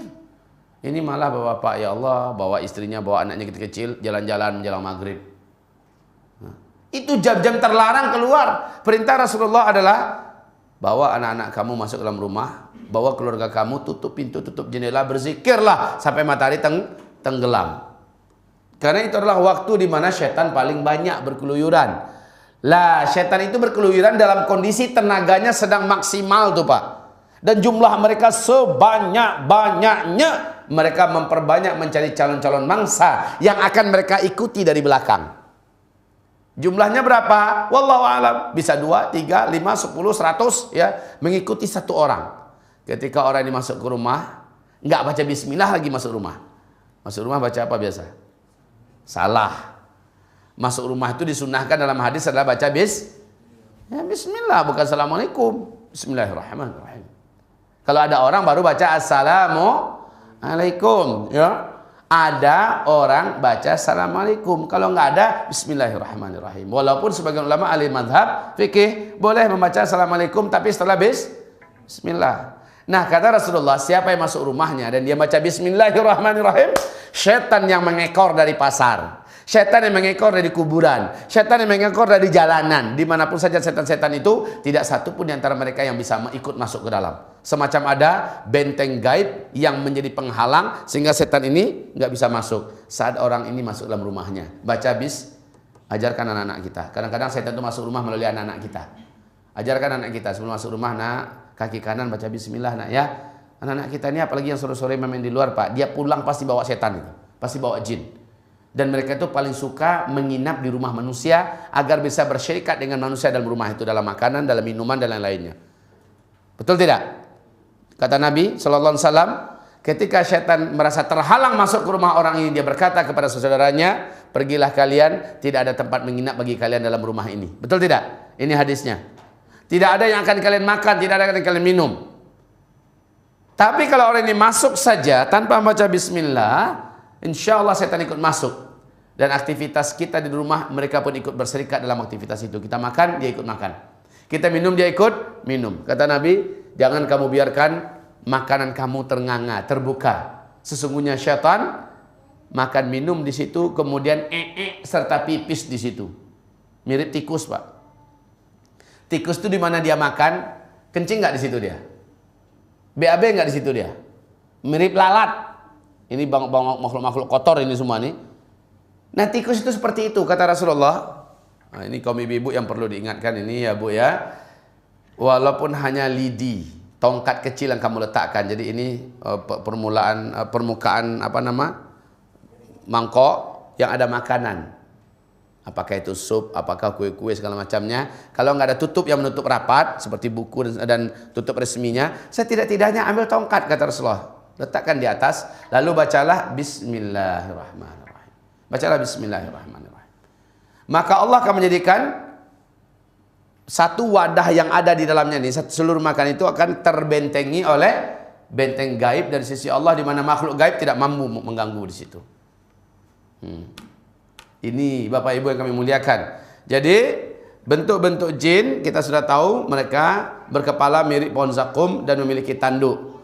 Di mana tempat tinggal mereka? Tempat tinggal yang paling pasti selalu ada itu Pak adalah kamar mandi. Kalau kamar mandinya bersih gaya hotel saja mereka bisa tinggal dan suka tinggal di situ, apalagi kamar mandinya yang jorok, gelap, pengap, hitam, lama lagi dibersihin. Waduh, paling suka sekali jin dan syaitan karena mereka makhluk yang kotor. Jadi di kamar mandi itu kaum muslimin, nah kita diperintahkan apa? Masuk kamar mandi baca doa. Kaki kiri baca doa. Apa yang terjadi? Subhanallah, dalam sebuah hadis yang hasan Rasulullah berkata, apabila kita masuk kamar mandi lalu kita baca Allahumma inni a'udzubika minal khubuthi wal khaba'ith, yang terjadi adalah Allah gaibkan kita di pandangan mata jin-jin betina, jin-jin jantan yang ada dalam WC itu. Selama kita di WC, kita tidak mampu dilihat oleh mereka. Selama kita di WC, mereka tidak mau bermain-main dekat kemaluan kita, menyaksikan aurat kita. Tidak bisa ditutupi pemandangan mereka itu dari kita. Pemandangan kita ini dari mereka ditutupi oleh Allah SWT. Makanya baca itu doa. Dan selama di dalam, dimakruhkan kita jangan bersuara, ngobrol, nyanyi, ya, apalagi nelpon. Sebaiknya nggak usah. Kalau seandainya kita ingin bicara sesuatu dengan istri kita di kamar, ya, tahanlah dulu pembicaraan itu, pastikan kita keluar kamar mandi baru bicara. Kalau kita bicara, apa yang terjadi? Kalau kita berbicara, kita melakukan yang makruh. Tirai gaib yang tadi membentengi kita langsung terangkat dan kita bebas dilihat oleh jin-jin dalam WC, ya. Dan kata Nabi, jangan kamu siramkan air panas. Jangan kamu siramkan air panas. Ke dalam mana? Ke dalam lubang WC atau kloset. Kenapa? Tu'dzuna ikhwanakum minal jin. Kamu bisa menyakiti saudara-saudara kamu, hamba-hamba Allah dari bangsa jin. Tidak boleh. Kalau mereka tersakiti, mereka itu makhluk pikirannya itu singkat, Pak. Balas dendamnya jauh lebih anarkis daripada yang tersakiti. Nanti baca di kitab ini, sekali lagi saya anjurkan ini rujuk kepada kitab ini, di mana kisah-kisah nyata diceritakan di sini. Apabila jin tersakiti, dia suka balas dendam, dan balas dendamnya itu berketerlaluan, khususnya jin-jin jahil, jin-jin fasik yang kurang ilmu, kurang iman, maka dia ingin bagaimana manusia yang telah menyakiti dirinya atau keluarganya ini kalau bisa mati. Dia akan berpikiran bagaimana sampai mati, dan dia sabar menunggu kapan waktu yang paling tepat nak membunuh orang ini. Baik. Kemudian tempat-tempat kosong. Di mana saja tempat kosong. Hati-hati Bapak Ibu. Pernah nggak baca hadis? Akan tiba zamannya nanti, kata Rasulullah, sebelum kiamat, di mana manusia memiliki kendaraan-kendaraan untuk setan, memiliki rumah-rumah untuk setan. Ternyata hadis ini terwujud sekarang. Memiliki rumah-rumah untuk setan, villa-villa. Di dunia orang nggak villa-villa. Di dunia orang nggak villa-villa. Kalau kami di Sumatera Barat, Pak, banyak orang Minang, orang Sumatera Barat itu suka merantau. Pulangnya mungkinnya sekali setahun, dan mereka buat rumah besar-besar, sekian bilik, dilengkapi dengan tempat tidur segala macamnya. Inna lillahi wa inna ilaihi raji'un. Dia jadikan rumah khusus dibangun, sebenarnya bukan untuk dia, tetapi untuk musuhnya sendiri, yaitu bangsa jin. Bukankah seharinya kita tinggalkan rumah kita? Apa yang diperintahkan oleh Nabi bagi kita? Nabi perintahkan kita agar ambil sapu, ambil kain, lalu pukul-pukul tempat tidur kita sambil membaca kepada Allah SWT, mohon perlindungan, ya. Karena syaitan, kata Rasulullah, satu harian itu sudah bermain-main, dia bergelut-gelut di atas tempat tidur kamu sambil meninggalkan dan pipis. Ingat, syaitan itu sama dengan tikus. Kalau mereka sudah bermain-main dan meninggalkan pipisnya di sana, setan-setan yang lain akan melihat itu adalah lokasi milik dia. Lalu setan-setan jin ibarat tikus nih, tikus-tikus yang lain akan datang ke situ. Lalu lama-lama akan menjadi markasnya tikus. Jin dan setan juga begitu, Pak. Kalau satu kamar sudah lama tidak dihuni, jangankan lama, sehari aja Nabi sudah perintahkan kita untuk dikepak-kepakin, apa namanya itu, dipukul-pukul lalu disapu, ya kan begitu perintah Nabi SAW. Agar apa? Agar bau daripada pipis dan yang hanya bangsa jin yang mampu menghirupnya itu tidak menetap di situ, ya. Mereka akan terburai langsung, ya, akan hilang langsung dengan kita lakukan sunnah ini. Dan itu pun juga Masya Allah, kaum muslimin yang kami muliakan, ada uraian-uraian istilah ilmiah kedokteran yang sekarang ini baru tersingkap dan baru terungkap tentang apa hikmahnya, kenapa kita diharuskan untuk membersihkan tempat tidur sebelum kita kembali tidur di atas itu. Satu hari aja kita tinggalkan, sudah begitu gangguan jin dan setan. Bagaimana kalau kita meninggalkannya berminggu-minggu, berbulan-bulan? La haula wala quwata illa billah. Wajar kalau rata-rata rumah-rumah kosong di mana-mana pasti ada penghuninya. Itu benar. Setiap rumah-rumah kosong, kamar kita di kamar suami istri aja, anak pada kuliah di mana-mana, umpamanya kan, kamar ada 6. Cuma 1 atau 2 kamar yang kita huni, yang 4 itu sudah milik setan itu. Sudah milik setan. Jadi bagaimana Pak Ustadz? Bagus tampung orang anak saleh, anak-anak yang taat, ya, yang memang tidak punya orang tua, tinggal bersama kita. Itu bagus. Kita berpahala, rezeki dari Allah juga melimpah ruah kepada kita, ya. Dan tempat tidak menjadi tempat setan. Nah, kaum muslimin yang kami muliakan, tempat-tempat kosong, apapun itu tempat kosong, gudang, mobil yang sering di garasi, jarang diisi di bawah, ya. Tak apapun tempat-tempat yang kosong. Baik. Lobang-lobang. Inilah tempat jin dan syaitan. Maka Nabi melarang kita jangan pernah kencing di lubang-lubang. Lubang-lubang apa? Lubang-lubang tanah, Pak. Yang kita pikir selama ini adalah lubang ular. Enggak. Kaum muslimin, kata Rasulullah, ini baca hadisnya, naha ayyubala fil juhri qalu liqatadah ma yukrahu minal bawli fil hujri qala kana yuqal inna masakinul jin. Sesungguhnya lubang-lubang itu dia tidak boleh kamu kencingi, karena lubang-lubang yang ada di tanah-tanah itu adalah tempat-tempat tinggalnya jin. Coba Pak, lubang dengan lubang kloset kita sama besar enggak? Hampir sama besar kan? Nah, itulah tempat tinggal jin. Besar apa kecil namanya jin tuh? Besar atau kecil tuh kalau udah kayak gitu? Kecil. Jangan berpikir, oh jin itu setinggi bukit. Tidak, kaum muslimin. Dia mirip dengan film dengan film di bioskop. Sumber pancarannya hanya kecil semacam itu, sumbernya hanya kecil, tapi yang tampil besar. Betul tidak? Intinya cuma kecil. Kita hanya melihat di sini, wah, kita ketakutan padahal dia kecil. Tapi walaupun kecil, haram kita menyombongkan diri, mana tuh jin, mana tuh setan, maka dia akan membesar dan menjadi kuat. Tapi bila kamu berpasrah diri kepada Allah dan tidak takut dengan jin dan setan, juga tidak menyombongkan diri, dia akan menjadi kecil dan minder, dan dia sebesar kutu di hadapan kamu. Begitu Pak. Bu, jadi kita tidak pernah diizinkan dalam agama untuk takut kepada jin dan syaitan. Takut kita kepada mereka, mereka membesar dan menjadi kuat untuk kita. Dan apabila kita tidak takut kepada mereka, juga tidak sombong dengan mereka, dalam artian saya hanya takut pada Allah, saya tidak mau macam-macam, tetapi saya juga tidak takut dengan jin karena saya bersama Allah. Toh dengan perbuatan dan dengan keyakinan seperti itu, mereka menjadi lemah dan mereka mengecil, mereka minder di hadapan kita. Baik, lubang-lubang, semua lubang-lubang. Makanya ibu bapak, jangan pernah kita sembarangan kencing di lubang-lubang yang kita lihat di pinggir jalan. Menuntang kebelet pipis, berhenti di semak-semak, mana yang lubang main tembak aja ke situ. Ya, ini hati-hati kaum muslimin. Kemudian rumah-rumah. Nah ini, alhamdulillah beberapa buku cukup bagus-bagus di toko-toko buku sekarang.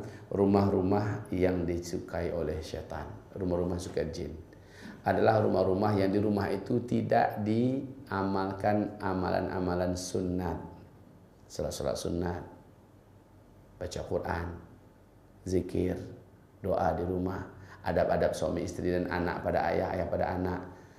Dan kebalikannya, rumah-rumah yang disukai oleh jin dan syaitan adalah rumah-rumah yang paling disukai oleh mereka. Di rumah itu ada maksiat, dengarkan musik, itu suka banget itu jin. Dia macam tersedot, seperti ada energi, sumber energi yang menyedotnya untuk bergabung ke dalam rumah itu. Apalagi rumah yang ditanami sesajen, yang ditanamkan tulisan-tulisan rajah tertentu. Waduh, kalau sempat bapak ibu beli rumah itu ternyata historinya ketika dibangun sudah ditanamkan sesuatu oleh bapak kita, atuk moyang kita dulu, bongkar Pak. Temukan itu, kemudian bakar. Saya di Payakumbuh ketika masih menjadi seorang kontraktor, saya kontraktor Pak, ngontrak terus kemana-mana. Ya. Waktu saya masih menjadi seorang kontraktor, tuan rumah di mana, ini rumah kami, ini tuan rumahnya sebelah, besar rumahnya. Suatu ketika dia berkata, Pak Ustadz, nama bapak ini Pak Afdol, Pak Ustadz, kami di rumah ini sering melihat penampakan-penampakan Pak Ustadz. Padahal rumahnya besar loh Pak. Penampakan gimana? Saya bilang, ini Pak Ustadz, karena saya pernah katanya bangun jam 4. Lah kalau jam 4 di Payakumbuh itu Pak, berarti sejam sebelum subuh loh itu. Saya lihat, waktu saya pergi ke belakang, saya melewati dapur. Saya lihat anak gadis saya tumben lagi masak. Anak gadis dia usia SMA.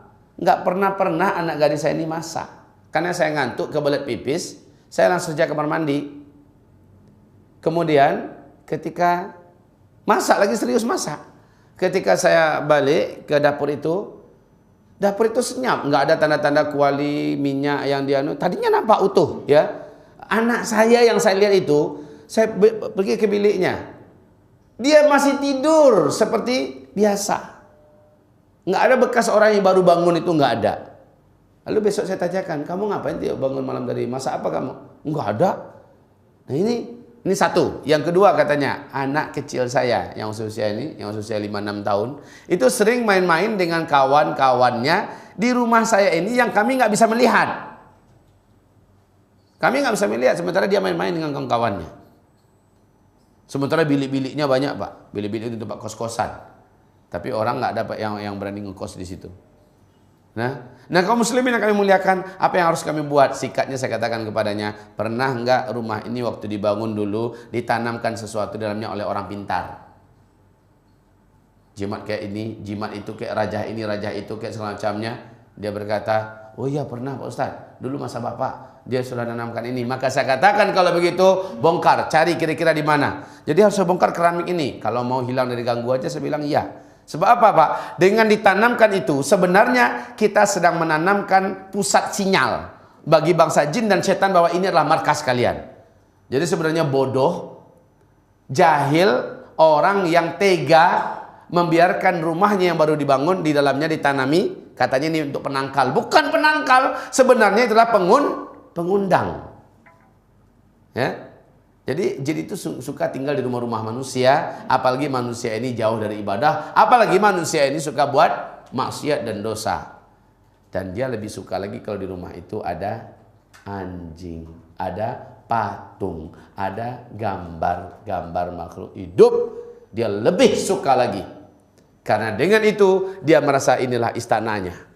Dan kita manusia yang ada di rumah itu, ini penjahat jin dan setan Pak. Kalau dia masuk ke situ rumah yang rumah itulah rumah kita, dia akan berupaya nak mengusir kita dengan cara mengganggu kita sehingga kita tidak nyaman dan segala macamnya. Dia berharap kita pergi, lalu dia yang menguasai rumah itu. Nah, siapapun yang ngontrak berikutnya di rumah itu akan menjadi mangsa-mangsanya berikutnya.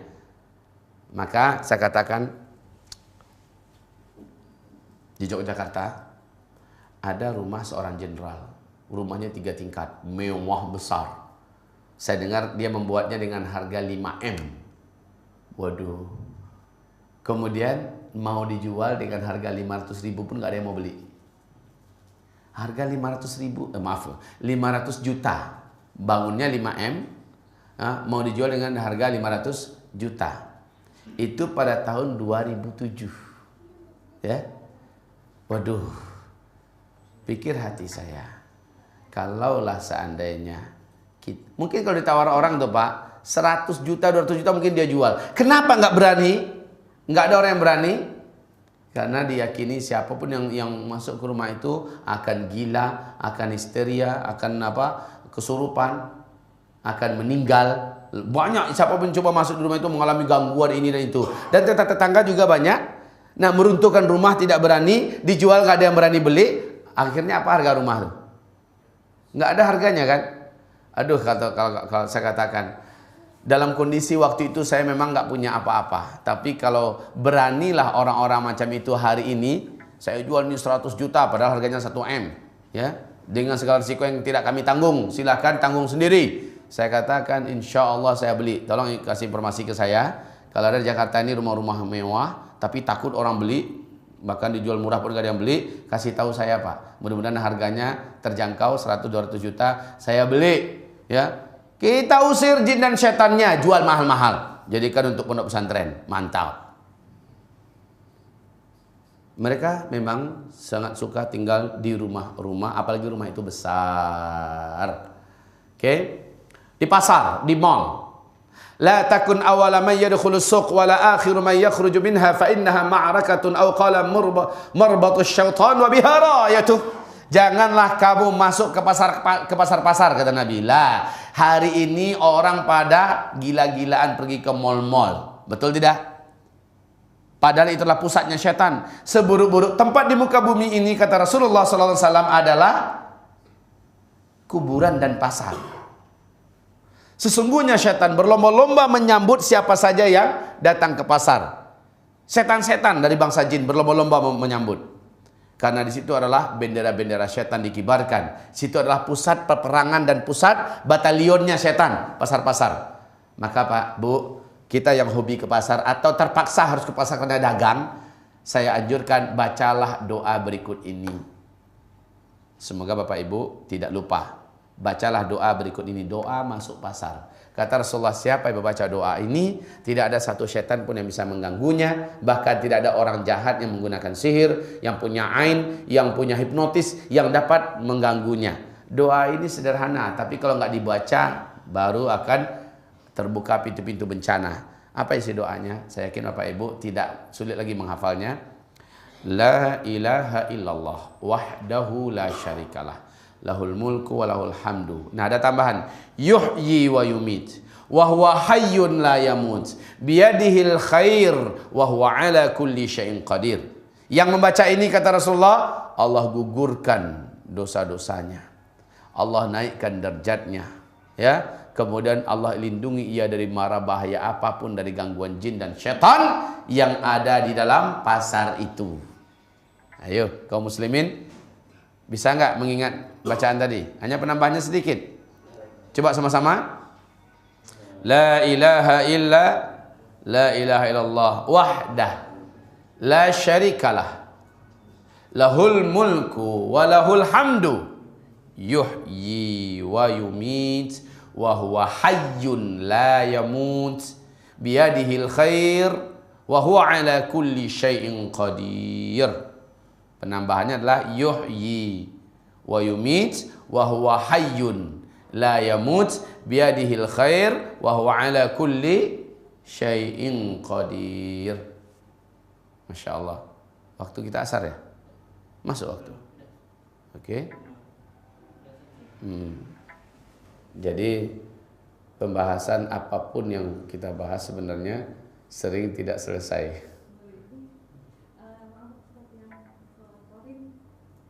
Qarin? Oh ya, kan kita bahas. Jadi waktu kita ini asar masuk, kita sholat dulu. Habis itu kita tambah maksimal setengah jam. Ya pasti pergi lah, masa tidur sini? Hah? Nggak tahu, jadwal saya di Trans nggak ada. Iya, kita lanjutkan setengah jam ya, insya Allah.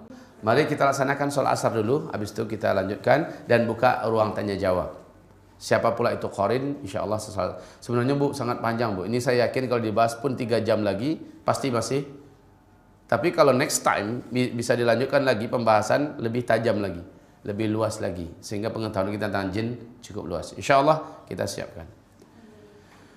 Oke, ini lihat sini bukunya ya. Silakan dapatkan di toko-toko buku. Iya, silakan. Bismillahirrahmanirrahim. Bapak Ibu sekalian, mari kita lanjutkan dengan sedikit lagi, kemudian kita bicara, buka diskusi tanya jawab. Pembahasan tentang masalah jin, insya Allah saya jadikan pembahasan yang bersambung. Karena pembahasan jin ini nanti kita akan komparasikan atau bandingkan dengan pembahasan tentang malaikat. Untuk perkara yang berkaitan dengan jin, karena ini berkaitan dengan kesehari-harian kita. Kita di sini belum membicarakan tentang masalah serangan ya, serangan jin dan penangkal-penangkalnya yang telah dibekalkan oleh Allah untuk kita dan juga oleh Rasulullah Sallallahu Alaihi Wasallam. Baik, tempat tinggal jin berikutnya yaitu kandang-kandang unta. Kandang-kandang unta termasuk binatang-binatang yang binatang tersebut kalau kandang untanya disebut oleh Rasulullah SAW, la tusallu fi mabarikil ibil fa innaha minasyayatin wa sallu fi marabidil ghanam fa innaha barakah. Janganlah kalian salat di kandang-kandang unta karena di sana terdapat syaitan-syaitan. Salatlah kalian di kandang unta, kandang domba, karena dia itu pembawa berkah. Hadis riwayat Abu Muslim, Abu Daud dan Ibnu Majah. Kemudian di hadis yang lain Rasulullah SAW menyebutkan bahwa kuburan-kuburan yang ada, makabir yang ada adalah marakizul jin, ya, adalah pusat-pusat sentral bagi bangsa jin. Maka kita diperintahkan oleh Nabi Muhammad SAW agar menjauhi tempat-tempat tersebut. Baik, sebelum kita lanjutkan sampai pukul 4 full, saya akan jawab beberapa pertanyaan. Assalamualaikum Ustaz, benarkah Ada manusia yang memanfaatkan jin atau syaitan untuk atau supaya dirinya kebal atau kuat. Jika bisa, bagaimana menghilangkan kekuatan jin atau syaitan pada manusia tersebut? Baik, benarkah ada manusia yang bisa memanfaatkan jin? Betul. Ada, tetapi dengan harga mahal. Harga ini mencelakakan akidahnya, hidupnya di dunia dan di akhirat. Dan biasanya orang macam-macam ini adalah orang-orang yang belajar ilmu-ilmu kebatinan, yang menyebabkan dia kebal, keluar daripada normalnya, itu adalah syaitan. Tetapi ingat Bapak Ibu, kalau orang yang punya ilmu kebal ini sedang ada di hadapan orang beriman ahli tauhid, orang beriman ahli tauhid yang benci dengan maksiat dan dosa, kebalnya pasti hilang. Pasti hilang. Sebab apa? Sebab jin dan syaitan yang menjadikan dia kebal, lari tunggang langgang, saking panasnya akidah orang ini, saking tajamnya tauhid orang ini. Tidak ada jin dan syaitan mampu berdekatan dengan hamba Allah manusia yang ahli tauhid, yang ahli iman. Dan dia adalah orang yang berilmu dan menjauhkan diri daripada maksiat. Sangat panas. Oke, Bapak Ibu yang kami muliakan. Kemudian bagaimana menghilangkan bagaimana menghilangkan kekuatan jin atau kesehatan pada manusia tersebut? Senang saja, cukup dengan meruqyahnya. Ruqyah saja orang ini dengan ayat-ayat Allah yang dibacakan dengan keras, ya. A'udzubillahi minasyaitonirrajim, dengan niat menyerang jin, dengan niat mengusir syaitan yang ada di tubuh orang ini. Insyaallah dia akan berambus, dia akan keluar. Khususnya membaca 10 ayat daripada surat Al-Baqarah yang direkomendasikan oleh Rasulullah SAW. 4 ayat pertama dari awal surat Al-Baqarah 1, 2, 3, 4. Kemudian ayat kursi dan 2 ayat setelahnya, udah 7. Kemudian 3 ayat penutup dari surat Al-Baqarah. 10 ayat ini kata Rasulullah dapat mengusir jin dan syaitan, baik dari badan ataupun dari rumah, ataupun dari tempat-tempat yang memang ada jin dan syaitannya di situ. Kemudian pertanyaan berikutnya. Assalamualaikum Ustaz, kalau kita sudah meruqyah dengan ayat Al-Quran tapi buhulnya tidak ditemukan, apakah bisa sembuh? Allah menjadikan Al-Quran ini syifa. Tidak ada satupun kekuatan di langit dan di bumi, melainkan seluruhnya adalah makhluk Allah. Sementara Al-Quran, ayat-ayatnya bukan makhluk Allah. Seluruh ulama Ahlus Sunnah wal Jamaah, dari kalangan ahli hadis kah, dari kalangan ahli fiqih kah, seluruhnya sepakat mengatakan bahwa Al-Quran, ayat-ayat Allah adalah min dzatillah, dari zat Allah. Maka seluruh makhluk pasti akan hancur. Baik makhluk itu berupa penyakit, baik makhluk itu berupa jin, sihir dan segala macamnya, pasti akan hancur. Yang kita perlukan di sini adalah teruskan membacakannya. Maka tidak ada dari penyakit atau pengganggu jin sihir yang akan bertahan di dalam tempatnya. Taib, ibarat Allah yang kami muliakan. Assalamualaikum Ustaz, di rumah sering menggunakan pengharum ruangan seperti dupa-dupa yang ada di Arab, harum dan mengeluarkan asap. Apakah itu bisa memanggil bangsa jin atau syaitan? Syukran Ustaz. Ada beberapa sunnah yang disunnahkan, beberapa bukhar yang dibenarkan, dan bukhar ini memang dijual, ya. Tetapi yang mengundang jin dan syaitan adalah dari menyan. Yang mengundang jin dan syaitan adalah yang dari menyan atau dari benda-benda yang sekarang ini dijadikan sebagai sijar atau rokok, ya. Ini mengundang jin dan syaitan. Tapi bukhar, tabakharu, diperintahkan kita ini untuk mendatangkan wangi-wangian dengan asap-asapan yang memang dari bahan-bahan yang wangi, ya. Tidak apa-apa, asal jangan dari menyan saja. Assalamualaikum warahmatullahi wabarakatuh. Ustaz, jika seseorang sering digoda untuk berbuat maksiat tapi tidak ia turuti, kemudian orang tersebut berusaha dan semaksimal mungkin dengan menjalankan perintah Allah, tapi tetap aja ada godaan, apakah orang tersebut perlu untuk diruqyah? Kedua, pertanyaan lain. Enggak ada pertanyaan lainnya? Dua aja pertanyaan lain kosong. Baik, apakah orang ini perlu diruqyah? Dia meruqyah dirinya dengan zikir pagi dan petang. Sebaik-baik ruqyah itu adalah meruqyah diri sendiri. Zikir pagi dan petang. Amalkan zikir-zikir yang diperintahkan Nabi, yang dibacakan oleh beliau dan diajarkan pada umatnya di pagi hari dan petang hari. Contoh, bacalah la ilaha illallah wahdahu la syarikalah lahul mulku wa lahul hamdu wa huwa ala kulli syai'in qadir 100 kali pagi. Sampai petang hari tidak ada jin, setan, iblis, sihir, hipnotis, apapun ain yang akan tembus kepadanya sampai petang hari. Bila ia baca 100 kali petang hari menjelang matahari tenggelam, maka sampai besok pagi pun tidak ada satupun kekuatan, kejahatan jin, setan, sihir dan lain-lainnya yang akan tembus kepadanya. Gitu ya.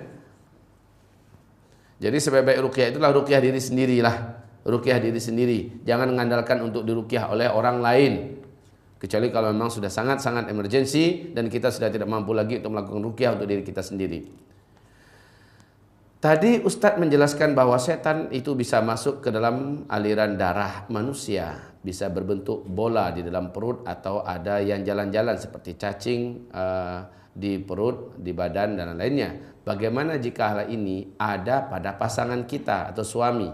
Bagaimana mengeluarkan jin atau setan itu di tubuhnya? Harus diruqyah oleh istri atau yang bersangkutan. Yang bersangkutan buat paling utamalah. Sebaiknya dia meruqyah air, kemudian air itu dijadikan sebagai air mandinya dan jangan dikeringkan air itu dari tubuhnya sampai air itu mengering sendiri.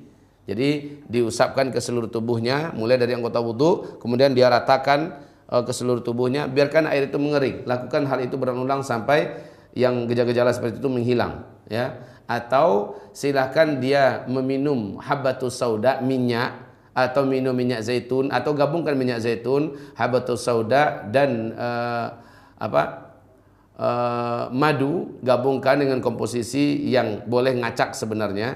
Mau apakah lebih dominan madunya, apakah lebih dominan habatus saudanya, lebih dominan zaitunnya, yang mana saja di antara tiga yang lebih dominan silahkan. Kalau ada zam-zam silahkan tambahkan. Ruqyah dulu dengan Al-Fatihah agak 7 kali. Habis itu doakan kepada Allah agar dengan herbal-herbal mulia ini Allah usir semua pengganggu gaib atau semua penyakit yang ada di tubuh kita. Lakukan berulang-ulang sampai betul-betul kita lepas dari gangguan tersebut. Insya Allah dia pasti sembuh. Begitu ya. Atau terlepas dari gangguan tersebut. Kalau dapat jangan mengandalkan senang diruqyah orang gitu. Kemudian apakah orang yang tidak suka membaca Al-Quran selama hidupnya, ia termasuk penyembah syaitan sehingga anti dengan Al-Quran? Apa harus diruqyah padahal ia sudah dinasihati? Jadi begini, orang yang anti baca Al-Quran, toh bukan berarti dia bukan anti dengan Al-Quran kan? Ya, hanya saja memang kata Rasulullah, janganlah kamu jadikan tubuh kamu seperti kuburan. Sesungguhnya tenggorokan yang tidak dibacakan padanya Al-Quran seperti kuburan. Jadi kalau kuburan itu banyak jin, banyak setannya enggak? Banyak. Oleh karena itu kalau tidak mau seperti kuburan tubuh kamu, banyaklah baca Al-Quran. Nah pada hari ini orang malah banyak membaca musannah. Musannah ini kata Rasulullah SAW yaitu semua tulisan, semua rangkaian-rangkaian kalimat yang ditulis oleh tangan manusia, yatanaqaluna fima bainan nas, saling berpindah-pindah dari tangan ke tangan manusia yang lain. Inilah dia chattingan, WhatsAppan, Twitteran, FB-an segala macamnya. Orang sibuk ya. Orang sibuk tidak membacanya. Sementara hamba Allah yang kami muliakan, Al-Quran enggak dibacanya. Nabi mengatakan tidaklah terjadi kiamat sampai banyak dari kalangan umatku yang membaca musannah dan mereka meninggalkan kitabullah. Ini terjadi hari ini ya. Orang sibuk dengan benda-benda macam ini. Baik hamba-hamba Allah yang kami muliakan, ini pertanyaan daripada ibu kita tadi, apakah dia harus diruqyah? Sebaiknya enggak mesti harus selalu diruqyah. Justru dia kecuali kalau dia benci Al-Quran ya. Kalau dia benci Al-Quran baru diruqyah. Bisa jadi memang jin dan setannya sudah dominan. Dan biasanya orang ini mengalami perubahan mental yang tidak normal. Biasanya orang ini mengalami perubahan mental yang tidak normal. Contohnya apa? Mudah emosi, gampang marah dan sangat mudah tersinggung, mudah buruk sangka. Dulunya enggak kayak gitu. Nah, ini adalah contoh di mana orang ini sudah mengalami perubahan emosional. Kemudian pertanyaan berikutnya. Assalamualaikum Ustaz. Bagaimana menyikapi kepala rumah tangga yang kerjanya marah-marah terus? Nah, ini dia. Ya. Mukul dan hobinya memandang wanita yang bukan mahramnya dengan syahwat walaupun ia sedang berjalan bersama istrinya. Semua wanita yang di depan matanya walau di masjid selalu nengok kepada wajah wanita yang bukan mahram. Dan itu menjadi kebiasaan sehari-harinya. Bukankah laki-laki wajib menundukkan pandangan? apakah di tubuhnya sudah kemasukan syaitan? Apakah harus diruqyah? Kaum muslimin yang kami muliakan, tidak selalulah orang itu kalau kita lihat menyimpang, ya, lebih dominan kayaknya nafsu dan syahwatnya, ada syaitannya. Syaitan itu sifatnya menggoda. Tapi yang paling keras menyesatkan manusia, coba buka surat Ibrahim surat 14 ayat 22. Perhatikan di situ, ya, di mana Allah berfirman sesungguhnya 23 24, sesungguhnya syaitan itu protes nanti di hadapan Allah, di hadapan banyak manusia yang menyalah-nyalahkan dia. Sesungguhnya kalian tanpa kami pun kalian punya potensi lebih besar untuk sesat, yaitu lewat nafsu kalian.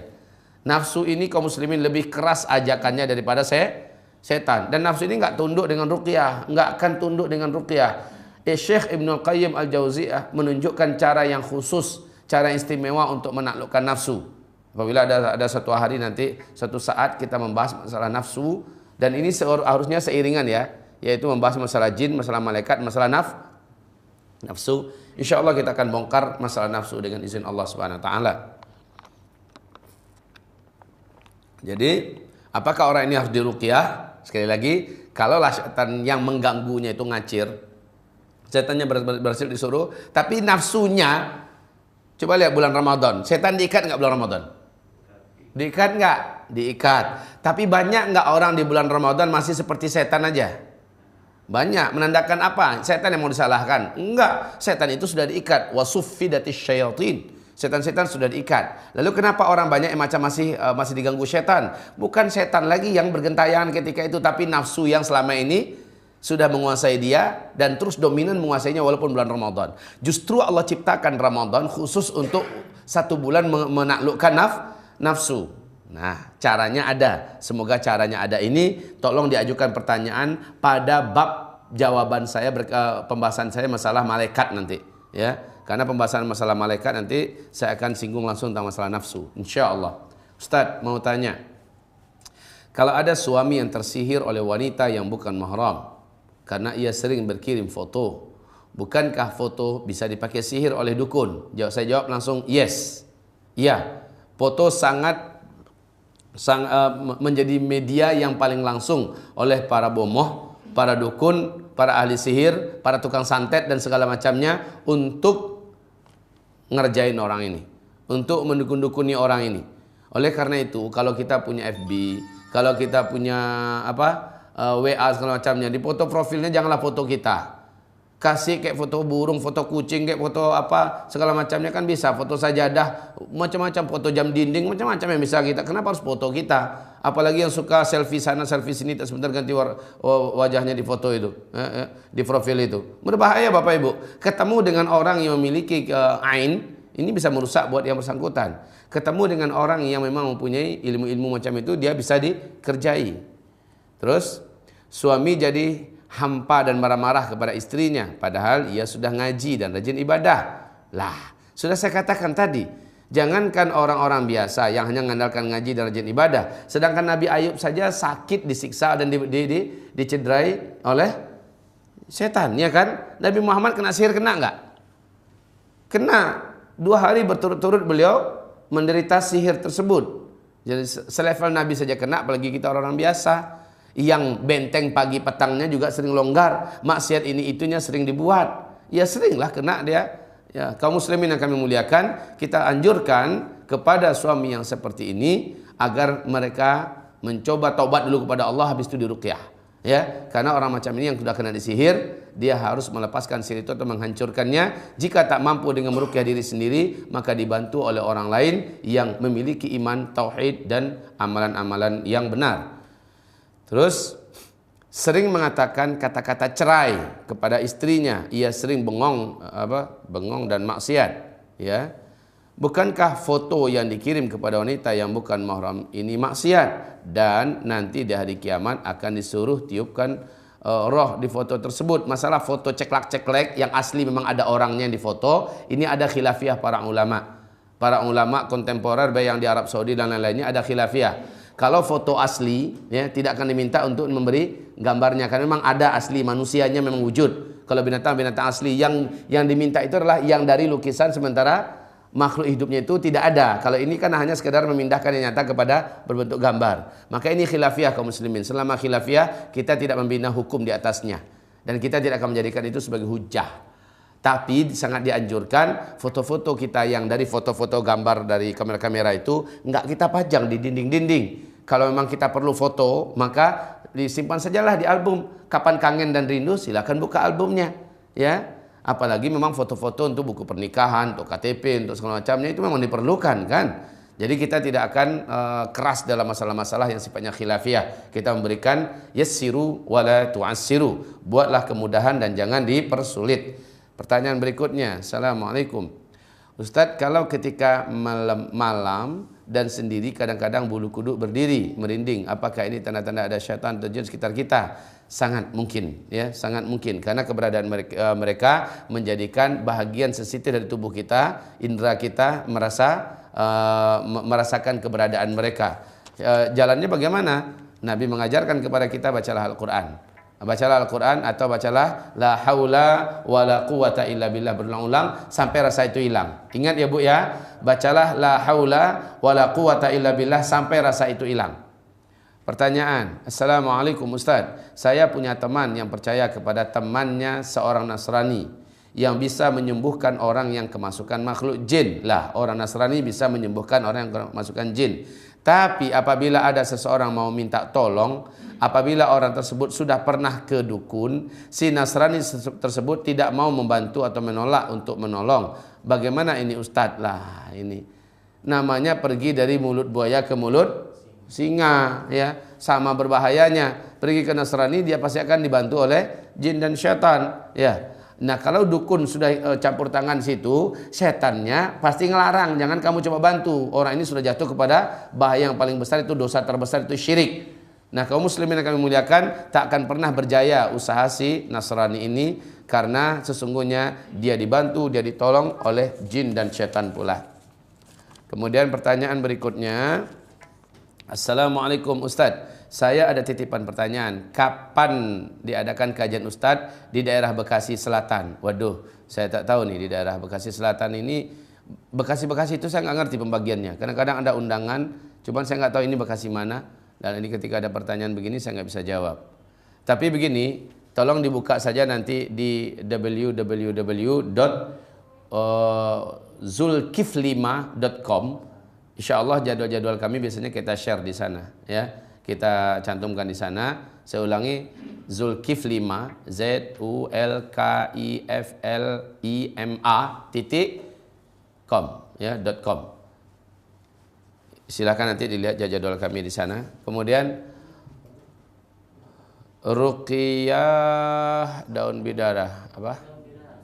Ruqyah pakai daun? Ruqyah pakai daun bidara, kaum muslimin yang kami muliakan. Ruqyah itu pada intinya nggak mau pakai daun bidara bagus, nggak pakai daun bidara juga bisa. Air mineral saja juga bisa. Meruqyah itu niatnya untuk apa? Bisa, ya. Yang penting jangan dengan bahan-bahan yang diharamkan dalam agama. Daun bidara secara umum adalah daun yang memang direkomendasikan oleh Nabi Muhammad SAW, termasuk daun yang dibenci dan tidak disenangi oleh bangsa jin, bangsa syaitan. Baunya saja bisa membuat mereka pusing, apalagi sempat daun tersebut dimandikan kepada orang yang terkena gangguan. Orang yang terkena gangguan, mayat pada siraman terakhir dianjurkan dengan daun air dan daun bidara, ya. Wanita yang haid, suci dari haid, maka tempat mengalirnya darah dari haidnya itu dianjurkan terakhirnya dibersihkan dengan air dari daun bidara, ya. Karena dari situ syaitan akan tidak berani mendekat. Ya, kaum muslimin yang kami muliakan, daun bidara memang sangat direkomendasikan Nabi SAW, khususnya bagi yang mengalami gangguan jin dan syaitan. Wallahu a'lam. Demikian yang dapat kami sampaikan. Jika ada yang mau bertanya dari kalangan ikhwan, silakan diajukan pertanyaannya. Jika tidak, maka kita sudahi sampai di sini. Tafadhal. Bismillah. Assalamualaikum Ustaz. Anak saya 9 tahun, sering melihat penampakan apakah anak saya harus diruqyah? Yang diruqyah cukup matanya saja. Anak ini diruqyah cukup matanya saja, atau ruqyahkan ke minyak zaitun, ayat-ayat Allah Subhanahu wa taala, khususnya ayat-ayat ruqyah, lalu semburkan sebagian percikan air liur kita ke minyak zaitun itu, nanti teteskan ke matanya.